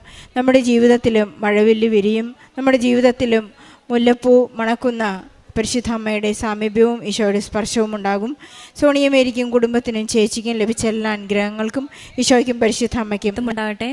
എൻ്റെ പേര് സോന. ഞാൻ കോഴിക്കോട് ജില്ലയിലെ മഞ്ഞവയൽ എന്ന സ്ഥലത്ത് നിന്ന് വരുന്നു. ഞാൻ 2023 ഉടമ്പടി എടുത്തത്. ഇതെൻ്റെ അമ്മ, പേര് ഷൈനി. അമ്മയാണ് ആദ്യം ഉടമ്പടി എടുത്തത്. അതിനുശേഷം ഞാനൊരു നേഴ്സാണ്. ഞാൻ നേഴ്സിംഗ് പഠിച്ച് റിസൾട്ട് വെയിറ്റ് ചെയ്തിരിക്കുന്ന സമയത്താണ് ഞാൻ ഉടമ്പടി എടുക്കുന്നത്. എൻ്റെ ഉടമ്പടിയിൽ വെച്ചൊരു നിയോഗമാണ് ഞാൻ നേഴ്സിംഗ് പാസ്സാവണം എന്നുള്ളത്. അത് ദൈവമാതാവിൻ്റെ അനുഗ്രഹത്താലും ഈശോയുടെ അനുഗ്രഹത്താലും ഞാനത് പാസ്സായി. രണ്ടാമത് വെച്ചിരിക്കുന്ന ഒരു നിയോഗമായിരുന്നു എനിക്ക് വിദേശത്ത് ഒരു ജോലി വേണമെന്നുള്ളത്. എൻ്റെ ചേച്ചി അയർലൻഡിലായിരുന്നു. അതുകൊണ്ട് തന്നെ എനിക്ക് അങ്ങോട്ടേക്ക് പോകണമെന്നായിരുന്നു എൻ്റെ ആഗ്രഹം. അങ്ങനെ ഞാനതൊരു നിയോഗത്തിൽ വെച്ച് പ്രാർത്ഥിച്ചു. ഞാൻ ഉടമ്പടി 4 വട്ടം പുതുക്കി. ഞാൻ ഉടമ്പടി 4 വട്ടം പുതുക്കി. ഞാൻ ഓരോ വട്ടം OET എഴുതാൻ വേണ്ടി വരുമ്പോഴും ഞാനിവിടെ വന്ന് പ്രാർത്ഥിച്ച് ഉടമ്പടി കാശുരൂപമായിട്ടായിരുന്നു പോയിക്കൊണ്ടിരുന്നത്. ബഹുമാനപ്പെട്ട ജോസഫ് അച്ഛനെ കണ്ട് അനുഗ്രഹം മേടിച്ചിട്ടാണ് ഞാൻ പോയിക്കൊണ്ടിരുന്നത്. അങ്ങനെ ഞാൻ 4 വട്ടം OET എഴുതി. ഈ OET എഴുതുന്ന സമയത്തൊക്കെ ഞാൻ വിചാരിച്ചു, ഞാൻ ഉടമ്പടി എടുത്തിട്ടുള്ളതാണല്ലോ, ഞാനിപ്പോൾ പാസ്സാകും, ഞാൻ കാരുണ്യപ്രവർത്തികൾ ചെയ്യുന്നുണ്ട്, ഞാൻ മുടങ്ങാതെ ബൈബിൾ വായിക്കുന്നുണ്ട്, ഞാൻ ഓരോ കാര്യങ്ങൾ ചെയ്യുന്നുണ്ട്, ഞാൻ പാസ്സാകുമെന്ന് വിചാരിച്ചാണ് ഞാൻ ഓരോ വട്ടവും എഴുതിക്കൊണ്ടിരുന്നത്. ഞാൻ ഈ OET എഴുതുന്ന സമയത്ത് എൻ്റെ കൂടെയുള്ളവർക്കെല്ലാം 1.5 വർഷത്തെ എക്സ്പീരിയൻസ് ആയി. ഞാൻ ആ സമയത്ത് OET എന്ന് പറഞ്ഞ് നടക്കുകയായിരുന്നു. അപ്പോൾ എനിക്ക് 1.5 വർഷത്തെ ഗ്യാപ്പായിട്ടുണ്ടായിരുന്നു. അപ്പം ഈ ഓരോ വട്ടം എഴുതുമ്പോഴും ഫെയിലായിക്കൊണ്ടിരിക്കുമ്പം നമുക്കറിയാം എത്ര അതൊരു ഡിപ്രഷനിലേക്ക് ഞാൻ പോയിക്കൊണ്ടിരുന്നു. ഞാൻ വീട്ടിൽ നിന്ന് പുറത്തിറങ്ങാറില്ലായിരുന്നു, ആരോട് സംസാരിക്കാൻ താല്പര്യമില്ലായിരുന്നു, ഒന്നിനോടും തന്നെ ഒരു താല്പര്യമില്ലാത്തൊരവസ്ഥയിലോട്ട് മാറി. പിന്നെ ഞാൻ ജോലിക്ക് കയറി. പിന്നെ ഞാൻ ജോലി ചെയ്തുകൊണ്ട് പഠിക്കാൻ തുടങ്ങി. പഠിക്കുന്ന സമയത്താണെങ്കിൽ ഞാൻ പഠിത്തത്തേക്കാൾ കൂടുതലായിട്ട് ഞാൻ പ്രാർത്ഥിച്ചു. കാരണം എൻ്റെ കഴിവാൽ ഇതെനിക്ക് ഒരിക്കലും കിട്ടില്ല എന്ന് എനിക്ക് ഉറപ്പായിരുന്നു. പിന്നെ ഞാൻ പത്രങ്ങളൊക്കെ കൊടുക്കുന്ന സമയത്ത് എനിക്ക് ഒത്തിരി എന്നെ എല്ലാവരും കളിയാക്കാൻ തുടങ്ങി. ഓട്ടോക്കാരൊക്കെ ചോദിക്കാൻ തുടങ്ങി, പത്രം അരച്ചു കുടിച്ചാൽ നീ ജയിക്കുമോ, അങ്ങനെയുള്ള രീതിയിലൊക്കെ ആയി. അപ്പം ഞാൻ വിചാരിച്ചു, ദൈവമേ ഇത്ര നിന്നയൊക്കെ കിട്ടിയിട്ടും ഞാൻ എന്തുകൊണ്ട് ജയിക്കുന്നില്ല എന്നിതാക്കി. അപ്പോൾ എൻ്റെ അമ്മ പറഞ്ഞു, എത്രത്തോളം നിന്ദകൾ കിട്ടിയാലും അവസാനം ദൈവം അമ്മ മാതാവ് നിന്നെ ജയിപ്പിക്കുക തന്നെ ചെയ്യുമെന്ന് പറഞ്ഞു. അങ്ങനെ ഞാൻ ജോലിക്ക് ചെയ്ത് എനിക്ക് കിട്ടിയ കുറച്ച് സമയത്ത്, നമ്മുടെ നാട്ടിൽ ജോലി ചെയ്യുമ്പോൾ അറിയാം എത്രത്തോളം തിരക്കും കാര്യങ്ങളും ഉണ്ടെന്ന്, ഞാൻ അതിൻ്റെ ഇടയിൽ പ്രാർത്ഥിച്ചു. വളരെ കുറച്ച് സമയം പഠിച്ചു. അങ്ങനെ ഞാൻ പോകുന്ന സമയത്ത് പഠിച്ചുകൊണ്ടാണ് ഞാൻ പോയിക്കൊണ്ടിരുന്നത്, പ്രാർത്ഥിച്ചും പഠിച്ചും. അങ്ങനെ ഞാൻ എൻ്റെ എക്സാമിൻ്റെ ഡേറ്റ് വന്നു. എൻ്റെ അമ്മ പുറത്ത് എക്സാം സെൻറ്ററിൻ്റെ പുറത്ത് മുട്ടുകുത്തി നിന്ന് കൈ വിരിച്ച് പിടിച്ച് നിന്ന് അമ്മ പ്രാർത്ഥിച്ചു. ഞാൻ ഓരോ മൊഡ്യൂൾ ചെയ്തുകൊണ്ടിരിക്കുമ്പോൾ എൻ്റെ കയ്യിൽ ഉപ്പുണ്ടായിരുന്നു, ഉടമ്പടി തൈലം ഉണ്ടായിരുന്നു. ഫസ്റ്റ് മൊഡ്യൂൾ കഴിഞ്ഞു, ഞാൻ റീഡിങ്ങിലേക്ക് കയറി. ഞാനവിടെ വായിച്ചിരുന്നു. ലാസ്റ്റ് 5 മിനിറ്റ്സ് ഉള്ളപ്പം എനിക്ക് സി പാട്ടും ഡി പാട്ടും ചെയ്യാനുള്ള സമയമില്ല, 5 മിനിറ്റാണ് ബാക്കിയുള്ളത്. എനിക്ക് പ്രത്യേകിച്ച് ഇനി ഒന്നും ചെയ്യാനില്ല. ഞാൻ കാശുരൂപം കയ്യിൽ മുറുക്കി പിടിച്ചു. ഞാൻ കണ്ണടച്ച് വിശ്വാസപ്രമാണം ചൊല്ലി പ്രാർത്ഥിച്ചു. താഴേന്ന് മുകളിലേക്ക് കറുപ്പിക്കാൻ തുടങ്ങി. ഞാൻ കറുപ്പിച്ച് കഴിഞ്ഞപ്പോഴത്തേനും സമയം തീർന്നു. വായിക്കുക പോലും ചെയ്യാതെ ഞാൻ ചെയ്തു. എനിക്ക് ഈ വട്ടം ഒരു പ്രതീക്ഷ ഇല്ലായിരുന്നുള്ള രീതിയിൽ, കാരണം ഞാനൊന്നും ചെയ്തിട്ടില്ല, ഞാൻ താഴേന്ന് മുകളിലേക്ക് കറുപ്പിച്ച് വിടുകയാണ് ചെയ്തത്. ഞാൻ പ്രാർത്ഥന തുടർന്നുകൊണ്ടേയിരുന്നു. എൻ്റെ അമ്മ എൻ്റെ കൂടെ നിന്ന് പ്രാർത്ഥിച്ചു. അങ്ങനെ ഞാനൊരു ദിവസം ഡ്യൂട്ടി എടുക്കുന്ന സമയത്താണ് റിസൾട്ട് വന്നു എന്ന് പറയുന്നത്. ഞാൻ വിശ്വാസപ്രമാണം ചൊല്ലി ഞാൻ റിസൾട്ട് തുറന്നു നോക്കി. അമ്മ മാതാവും തിരുക്കുമാരൻ്റെ അനുഗ്രഹത്താൽ എനിക്ക് അയർലൻഡ് സ്കോർ തന്നെ കിട്ടി. ഞാൻ OET പാസ്സായി. അതാണ് എൻ്റെ ഫസ്റ്റത്തെ സാക്ഷ്യം. അതിനുശേഷം പിന്നെ അങ്ങോട്ടേക്ക് OET കഴിഞ്ഞാൽ പിന്നെ നമുക്കൊരു ജോലി കിട്ടുക എന്നുള്ളതാണ്. എല്ലാം ഫ്രീസ് ചെയ്ത് വെച്ചിരിക്കുന്ന സമയമായിരുന്നു. എൻ്റെ ചേച്ചി അയർലൻഡിലുണ്ട്. അപ്പോൾ അവൾ അവിടെയുള്ള ആൾക്കാരുടെ അടുത്ത് ചോദിച്ചു, എൻ്റെ അനിയത്തി ഇതുപോലെ പാസ്സായിട്ടുണ്ട്, അവൾക്കൊരു വേക്കൻസി ഇവിടെ ഉണ്ടാവുമോ എന്ന്. അവർ പറഞ്ഞു, ഒരു വേക്കൻസി ഇല്ല, ഞങ്ങൾ എന്ത് ചെയ്യണം, ഞങ്ങൾ ആരെ പിരിച്ചു വിട്ടിട്ട് നിൻ്റെ അനിയത്തീനെ എടുക്കണമെന്ന് ചോദിച്ചു. അങ്ങനെ വേക്കൻസി ഒന്നും ഇല്ല എന്ന് പറഞ്ഞിടത്ത് ഞങ്ങൾ വീണ്ടും വന്ന് പ്രാർത്ഥിച്ചു. ശക്തമായ പ്രാർത്ഥനയുടെ ഫലത്താൽ തലേ ദിവസം വിളിച്ചിട്ട് അവൾ എൻ്റെ അടുത്ത് പറഞ്ഞു, നിനക്ക് നാളെ വൈകുന്നേരം ഇൻ്റർവ്യൂ ആണെന്ന്. എനിക്ക് പ്രത്യേകിച്ച് എന്താ അവിടെ ചോദിക്കുക പറയുക, നാട്ടിലാണ് ഞാൻ പഠിച്ചത്, എനിക്ക് എന്താ ചെയ്യേണ്ടതെന്നൊന്നും അറിയില്ല. ഞാൻ കാശുരൂപം മുറുകെ പിടിച്ചു. അതുപോലെ തന്നെ ഉടമ്പടി വസ്തുക്കളായ ഉപ്പ്, തൈലം എല്ലാം ഉപയോഗിച്ച് ഞാൻ പ്രാർത്ഥിച്ചു. എനിക്ക് ഇൻ്റർവ്യൂ തുടങ്ങി. ഞാൻ എന്താ പറഞ്ഞതെന്ന് അവർക്കും അവരെന്താ പറഞ്ഞതെന്ന് എനിക്കും അറിയില്ല. ഇൻ്റർവ്യൂ കഴിഞ്ഞതിന് ശേഷം എനിക്ക് ഓഫർ ലെറ്റർ വന്നു. ഓഫർ ലെറ്റർ വന്നപ്പോഴും അവരെന്നോട് പറഞ്ഞത്, ഈ ജോലിക്ക് ഒരു ഉറപ്പ് ഞാൻ പറയുന്നില്ല, ഞാൻ കയറി ചെല്ലുന്ന സമയത്ത് അവിടെ എന്തെങ്കിലും ഒരു വേക്കൻസി ഉണ്ടെങ്കിൽ മാത്രം എന്നെ അവിടെ എടുക്കാമെന്ന് പറഞ്ഞു. അങ്ങനെ ഒരു ഉറപ്പുമില്ലാത്ത രീതിയിൽ എനിക്ക് പോകാനായി. ഞാനിവിടെ വന്ന് 6-ാം തീയതി 2025 മെയ് 6-ാം തീയതി ഉടമ്പടി പുതുക്കി. എനിക്ക് വിസ വന്നിട്ടില്ല. പക്ഷേ എനിക്ക് പോകാനുള്ള ടിക്കറ്റും കാര്യങ്ങളും എല്ലാം എടുത്തു. എൻ്റെ വിസ റിജക്റ്റ് ആവില്ല, എൻ്റെ കൂടെ മാതാവും ഈശോപ്പയും ഉണ്ടെന്നുള്ള ഒരൊറ്റ വിശ്വാസത്തിൽ ഞാൻ ടിക്കറ്റ് എടുത്തു. 9-ാം തീയതിക്ക് ടിക്കറ്റ് എടുത്തു. ഞാനിവിടെ വന്ന് തിരിച്ചു പോകുമ്പോഴാണ് എനിക്ക് വിസ കൈ കിട്ടുന്നത്. ഞാൻ മെയ് 9-ാം തീയതി 2025 മെയ് 9-ാം തീയതി ഞാൻ അയർലൻഡിലേക്ക് കയറിപ്പോയി. അതാണ് എൻ്റെ രണ്ടാമത്തെ സാക്ഷ്യം. ഞാൻ നഴ്സിംഗ് ഫസ്റ്റ് ഇയർ പഠിച്ചുകൊണ്ടിരുന്ന സമയത്ത് എനിക്ക് മൗത്ത് അൾസർ വരുമായിരുന്നു. അത് എൻ്റെ നാവിൻ്റെ അടിയിലാണ് വന്നുകൊണ്ടിരുന്നത്. കണ്ടാൽ നമുക്കൊരു ക്യാൻസർ പോലെയൊക്കെ തോന്നുമായിരുന്നു. റിക്കറൻ്റായിട്ട് വന്നുകൊണ്ടിരിക്കുമായിരുന്നു. ഒരു 7 ദിവസം ഉണ്ടാകും. അത് 7 ദിവസം എന്ന് പറഞ്ഞു കഴിഞ്ഞാൽ ഒരു 7ാമത്തെ ദിവസം ആകുമ്പോഴത്തേനുമാണ് അതൊന്ന് ഹീലാവാൻ തുടങ്ങുക. അത് കഴിയുമ്പോഴത്തേനും അത് വീണ്ടും പുതിയത് വന്നുകൊണ്ടിരിക്കും. അങ്ങനെ 1എണ്ണമായി 2എണ്ണമായി റിക്കറൻ്റായിട്ട് അത് വന്നുകൊണ്ടിരിക്കുന്നു. ഞാൻ ഹോസ്പിറ്റലുകളിൽ കാണിച്ചിട്ടൊന്നും എനിക്കൊരു കുറവുമില്ലായിരുന്നു. ആ സമയത്ത് ഞാൻ ഉടമ്പടി എടുത്തിട്ടില്ലായിരുന്നു. എൻ്റെ അമ്മയാണ് ഉടമ്പടി എടുത്തത്. അമ്മ അതൊരു ഉടമ്പടിയിൽ നിയോഗമായിട്ട് വെച്ചു. അങ്ങനെ സെക്കൻഡ് ഇയറിലെ എക്സാമിന് സമയമായി. എല്ലാവരും ഇരുന്ന് പഠിക്കുകയാണ്. എനിക്ക് മാത്രം പഠിക്കാൻ പറ്റുന്നില്ല. എൻ്റെ നാവും പല്ലും കൂടെ കൂട്ടിയിരിക്കുന്നതുകൊണ്ട് എനിക്ക് വായിച്ച് പഠിക്കാൻ പറ്റുന്നില്ല. എനിക്ക് വേദന കാരണം ചെവിയിലേക്കെല്ലാം നീരും കാര്യങ്ങളൊക്കെ ആയി. എനിക്കൊന്നും ചെയ്യാനില്ല. ഞാൻ ഒരു വൈകുന്നേരം ഒരു ബക്കറ്റും എടുത്ത് ഞാൻ കുളിക്കാൻ വേണ്ടിയിട്ട് കയറിയ സമയത്ത് എനിക്കൊന്നും ചെയ്യാനില്ല. എനിക്ക് എന്താ ചെയ്യേണ്ടതെന്ന് അറിയില്ല. ദൈവമേ എന്നെ രക്ഷിക്കണേന്ന് പറഞ്ഞ് എനിക്ക് അമ്മ തന്നൊരു കാശ് രൂപ എൻ്റെ കയ്യിലുണ്ടായിരുന്നു. അത് നാവിൻ്റെ അടിയിൽ വെച്ച് കരഞ്ഞ് ഞാൻ പ്രാർത്ഥിച്ചു. ആ പ്രാർത്ഥനയുടെ എല്ലാത്തിൻ്റെയും ഫലമായിട്ട് ഇന്നേ വരെ എനിക്ക് ആ മൗത്ത് അൾസർ പിന്നെ വന്നിട്ടില്ല. ഇത്രയെല്ലാം അനുഗ്രഹങ്ങൾ തന്ന തിരുക്കുമാരനും അമ്മ മാതാവിനും 1000 നന്ദി. എൻ്റെ ആത്മീയ ജീവിതത്തിൽ പ്രേക്ഷിത പ്രവർത്തനമായിട്ട് ഞാൻ പത്രം എല്ലാവർക്കും കൊടുക്കുമായിരുന്നു. ഞാൻ പ്രത്യേകിച്ച് ഓട്ടോക്കാർക്കാണ്. ഓട്ടോക്കാരെന്ന് പറയുന്നത് നമുക്കറിയാം കുറച്ച് എന്താ പറയുക, ഇതൊക്കെ കൊടുക്കുമ്പോഴും ഏറ്റവും നിന്ദകൾ കിട്ടുന്ന ഒരു സ്ഥലമാണ്. അപ്പം ഞാൻ പ്രത്യേകമായിട്ട് അവർക്ക് കൊടുത്തിട്ടുണ്ടായിരുന്നു. പിന്നെ കാരുണ്യപ്രവൃത്തിയായിട്ട് ഞാൻ ഇപ്പം നാട്ടിലേക്ക് പൈസ അയച്ചു കൊടുത്ത് ഓർഫനേജിലും കാര്യങ്ങളിലും എല്ലാം വേണ്ടത്ര സാമ്പത്തിക സഹായമായിട്ട് കൊടുക്കുന്നുണ്ട്. അതുപോലെ അർഹതപ്പെട്ട ആൾക്കാർക്ക് ഞാൻ അമ്മ വഴി എല്ലാവരിലേക്കും അവർക്ക് ആവശ്യമായ കാര്യങ്ങളെല്ലാം ചെയ്തു കൊടുക്കുന്നുണ്ട്. പിന്നെ ഞാൻ കൃത്യമായിട്ട് ബൈബിൾ വായിക്കുമായിരുന്നു.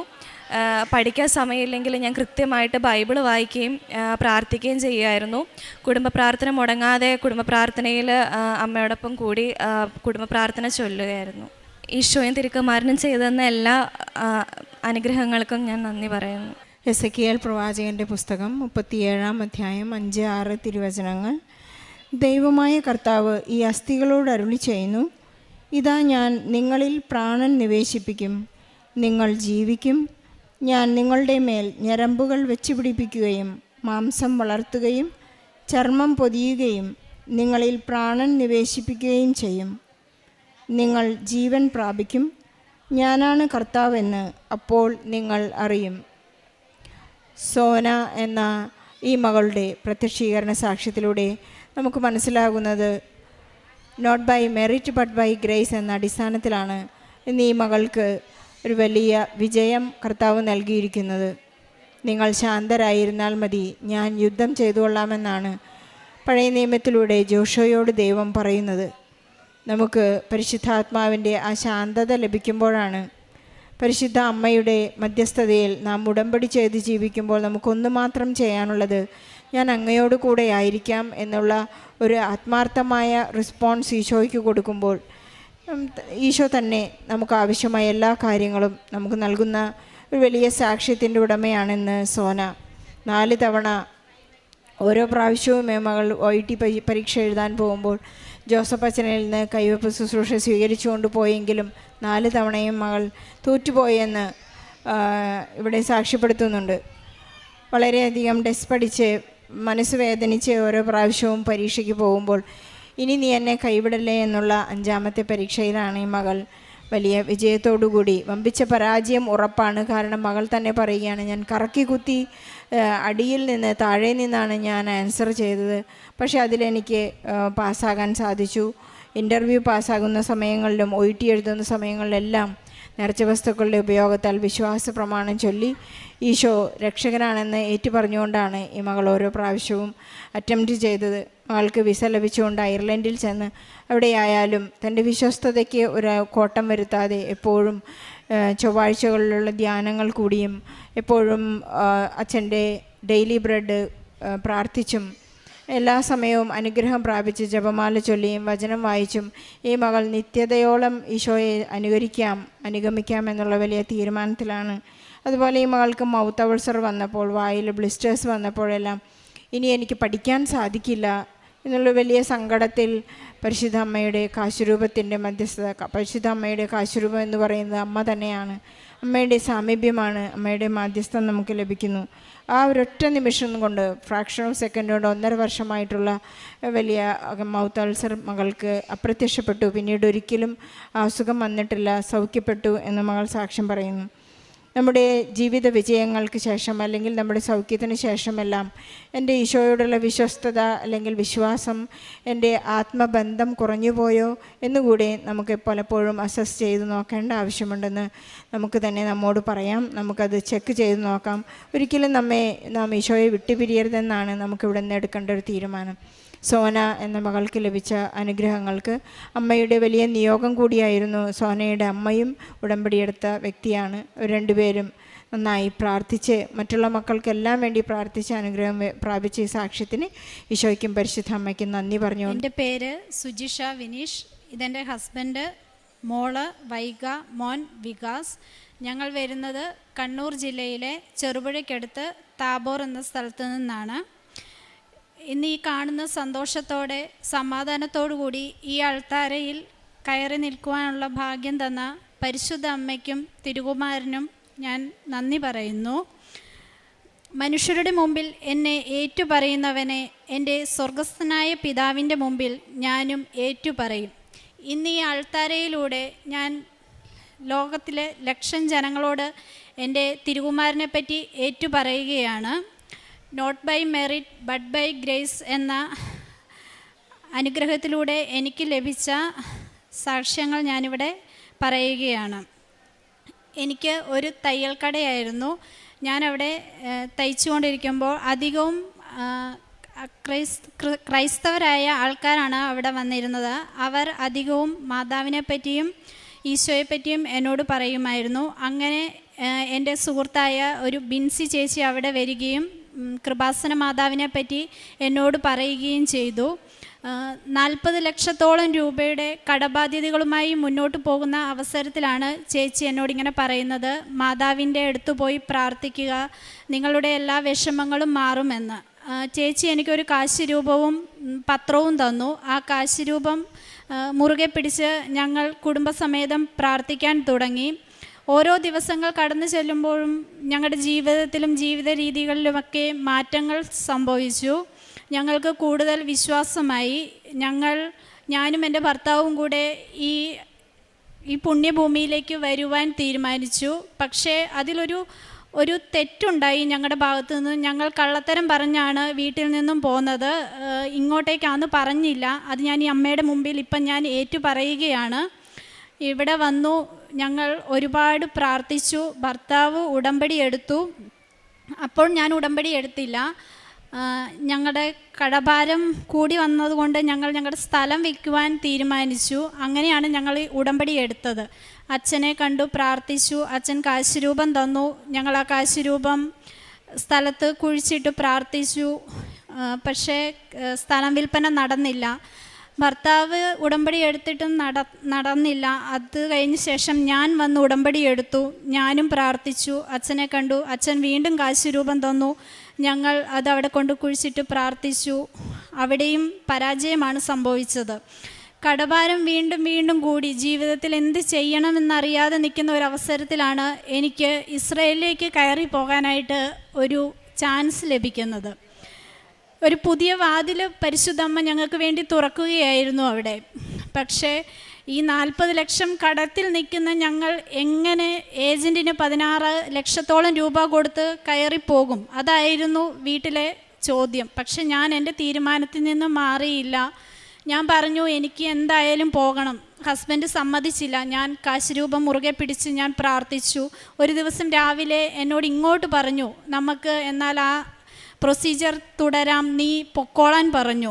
അപ്പോൾ അങ്ങനെ പേപ്പർ വർക്കുകൾ സ്റ്റാർട്ട് ചെയ്തു.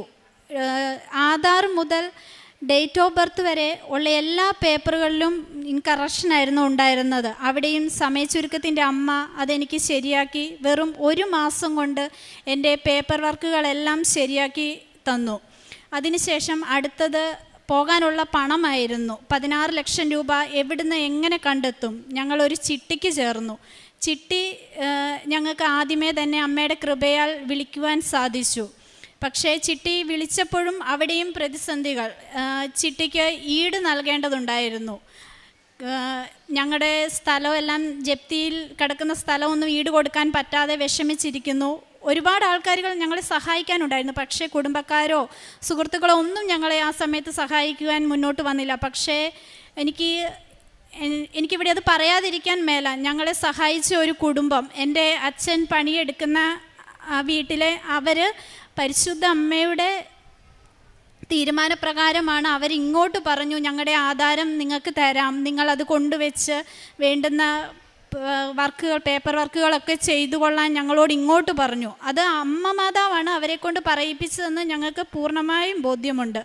അങ്ങനെ അവരുടെ ആധാരം തന്നു. ഞങ്ങൾ ചിട്ടിയുടെ ഇടപാടുകളൊക്കെ ക്ലിയറായി ചെയ്തു. പണത്തിൻ്റെ കാര്യവും ഓക്കെ ആയി. പിന്നീടുള്ള കടമ്പ എന്ന് പറഞ്ഞാൽ ബോംബെയിലെ ഇൻ്റർവ്യൂ ആണ്. എല്ലാവർക്കും തന്നെ അറിയാം, ബോംബെയിലെ ഇൻ്റർവ്യൂ എന്ന് പറഞ്ഞാൽ ഒരു ഭയങ്കരമായ ഒരു സ്റ്റേജാണത്. അത് കടക്കുക എന്നുള്ളത് ഒരു സാധാരണക്കാരെ സംബന്ധിച്ചിടത്തോളം അതൊരു കുറച്ച് ടഫാണ്. ഞാൻ ആവറേജിലും താഴെയാണ് എൻ്റെ ഗ്രാഫ് ഉള്ളത്. ഞാൻ എങ്ങനെ ഇംഗ്ലീഷിൽ സംസാരിച്ച് എങ്ങനെ ആ ഇൻ്റർവ്യൂ പാസ്സാകും എന്നുള്ള നല്ല ടെൻഷൻ ഉണ്ടായിരുന്നു. ആ സമയത്തൊക്കെ ഭർത്താവ് എന്നോട് പറഞ്ഞു, നീ ഉടമ്പടിയിലാണ്, പരിശുദ്ധ അമ്മ സഞ്ചാരി മാതാവ് നിൻ്റെ കൂടെ വരും, നീ വിഷമിക്കേണ്ട കാര്യമില്ല, നീ പാസ്സാകുമെന്ന് പറഞ്ഞ് എനിക്ക് ധൈര്യം തന്നു. അങ്ങനെ ഞങ്ങൾ ഇൻ്റർവ്യൂവിന് പോകുന്നതിന് മുന്നേ ഞാൻ ഒരു ദിവസം ഉച്ചയ്ക്ക് ക്ലാസ് കട്ട് ചെയ്ത് ഞാൻ റൂമിൽ വന്ന് നിന്ന് കരഞ്ഞു. എനിക്ക് എന്തുകൊണ്ടാണ് ഇത്രയും ലാഗ് വരുന്നത്? എന്താണ്, എനിക്ക് കയറിപ്പോകാൻ പറ്റില്ലേ? ഞങ്ങളെ എന്താണ് ഇങ്ങനെ ഇതാക്കുന്നതെന്ന് ഓർത്ത് ഞാൻ ഇങ്ങനെ കരഞ്ഞു ഒരുപാട്. അന്ന് രാത്രിയിൽ പരിശുദ്ധ അമ്മയുടെ സുഗന്ധാഭിഷേകം എനിക്ക് എൻ്റെ റൂമിലുണ്ടായി. അമ്മ അവിടെ ഒരു ഓർമ്മപ്പെടുത്തലാണ് തന്നതെന്ന് ഞാൻ വിചാരിക്കുന്നു. ഞാൻ നിന്നെ കൈവിട്ടിട്ടില്ല, ഞാൻ നിൻ്റെ കൂടെ ഉണ്ട് എന്നൊരു ഓർമ്മപ്പെടുത്തൽ. അത് ശരി തന്നെയായിരുന്നു. പിറ്റേ ദിവസം എനിക്ക് എൻ്റെ ഇൻ്റർവ്യൂവിൻ്റെ ഡേറ്റ് കിട്ടി. ഇൻ്റർവ്യൂവിന് പോയി. എനിക്കറിയില്ല അവരെന്താണ് എന്നോട് ചോദിച്ചത്, ഞാൻ എന്താണ് അവിടെ പറഞ്ഞത്. ഞാനല്ല അവിടെ സംസാരിച്ചത്, പരിശുദ്ധ അമ്മയാണ് എൻ്റെ നാവിലൂടെ അന്ന് സംസാരിച്ചത്. അവരെന്നോട് പറഞ്ഞു, കുഴപ്പമൊന്നുമില്ല, ഇൻ്റർവ്യൂ ഓക്കെ ആണ് എന്ന് അവർ പറഞ്ഞു. സാധാരണ അവിടെ ഇൻ്റർവ്യൂ കഴിഞ്ഞ് പാസ്പോർട്ട് റിലീസ് ആവണമെങ്കിൽ 2, 3, 4 ദിവസങ്ങളൊക്കെ എടുക്കും. എനിക്ക് പിറ്റേ ദിവസം തന്നെ എൻ്റെ പാസ്പോർട്ട് റിലീസായി. ആ ശനിയാഴ്ച തന്നെ എനിക്ക് ടിക്കറ്റും എടുത്തു. ഇസ്രായേലിലേക്ക് കയറി പോകാനും സാധിച്ചു.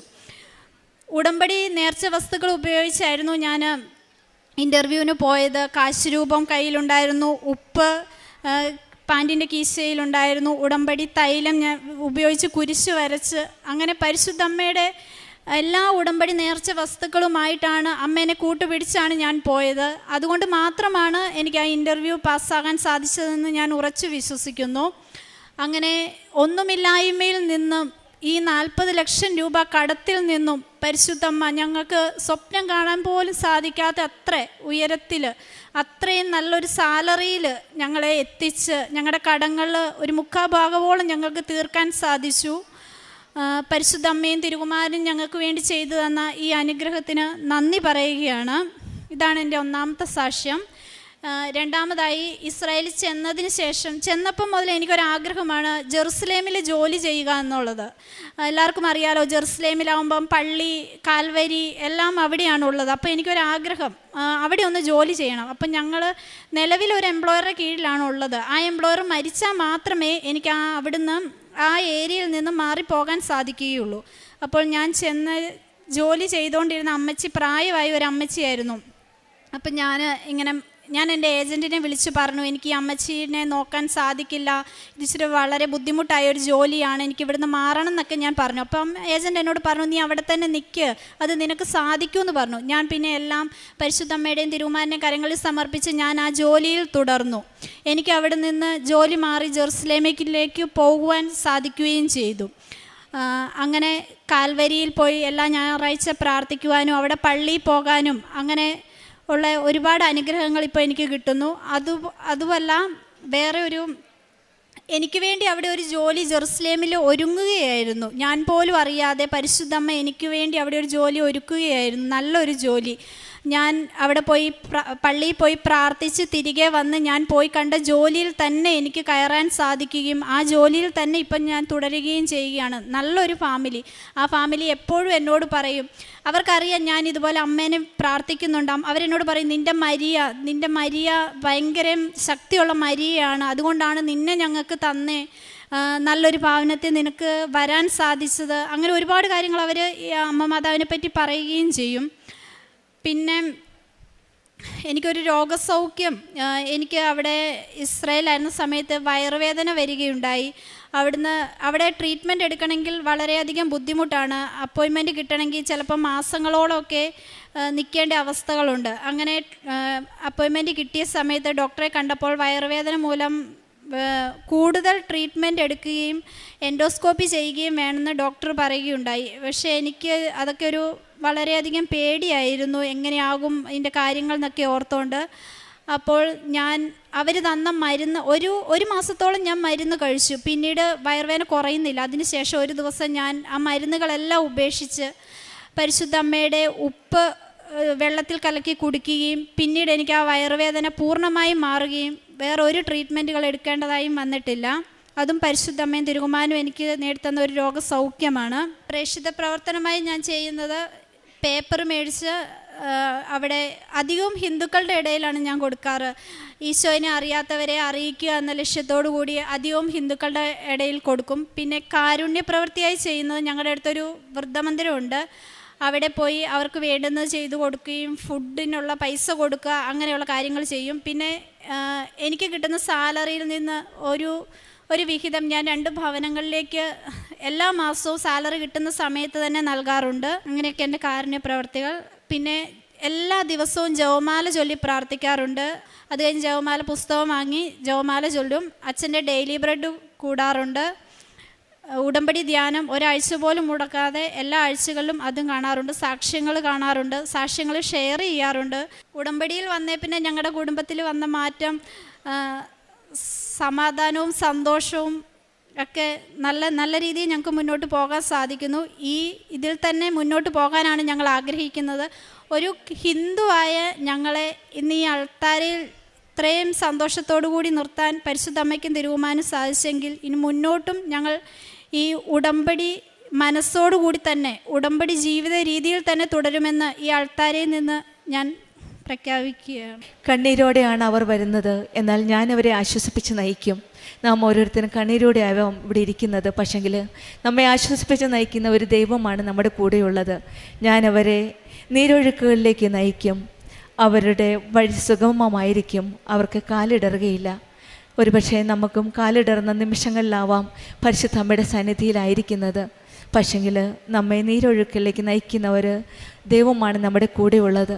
നമ്മുടെ വഴി സുഗമമാക്കുന്ന ഒരു ദൈവമാണ് ഉടമ്പടി മക്കളുടെ ജീവിതത്തിലുള്ളത്. നമ്മുടെ ജീവിതത്തിലെ വിഷമസന്ധിയിൽ ദൈവത്തിൻ്റെ അടുക്കിൽ വന്ന് നമ്മെ ഉപേക്ഷിക്കാത്ത ആ ദൈവത്തിൻ്റെ കരങ്ങളിലേക്ക് നമ്മെ ഓരോരുത്തരെയും സമർപ്പിക്കാം. പ്രാർത്ഥനയിൽ കരയുന്നത് ഒരു ദുർബലമല്ല, ഈശോയുടെ അമ്മയുടെ സാന്നിധ്യത്തിൻ്റെ ആഴമറിയാനുള്ള ഒരു വഴിയാണ്. അത് വിശ്വാസത്തിൻ്റെ അടയാളമാണ്.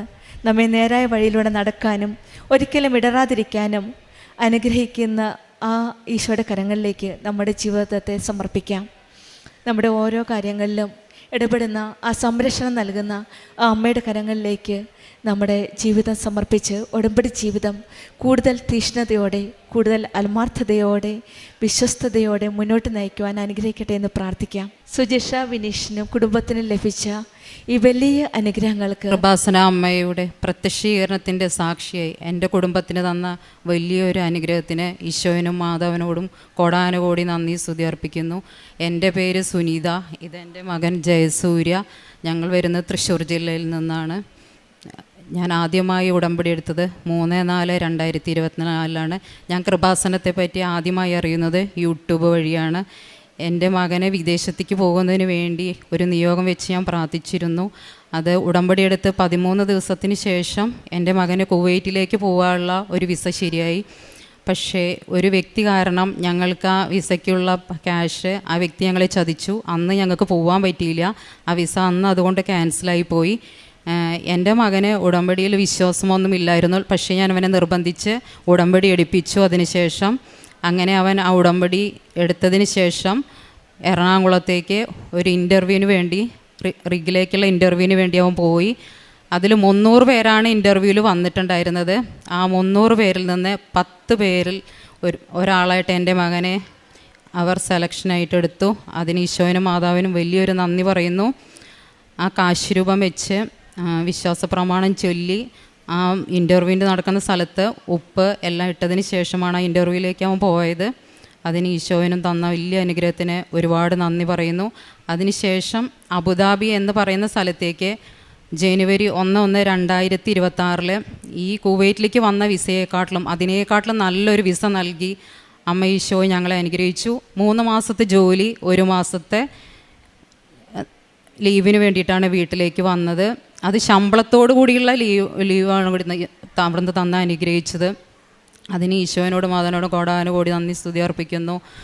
അങ്ങനെ അമ്മയുടെ പ്രത്യക്ഷീകരണ ദിവസമായ 7-ാം തീയതി ആ ഡേറ്റിൽ തന്നെയാണ് അവന് വിസ കിട്ടിയത്. അന്ന് അവൻ അതിലേക്ക് പോവുകയും ചെയ്തു. മുംബൈയിൽ നിന്നായിരുന്നു വിമാനം ഉണ്ടായിരുന്നത്. അവിടെ എമിഗ്രേഷൻ ക്ലിയറൻസ് നമ്മൾ നടക്കുന്ന സമയത്ത് ഇവരെ അക്കൗണ്ടിൽ ഓരോ രാജ്യത്തേക്ക് മുമ്പ് ഇത്ര എമൗണ്ട് അക്കൗണ്ടിൽ കാണിക്കണമെന്നുണ്ടായിരുന്നു.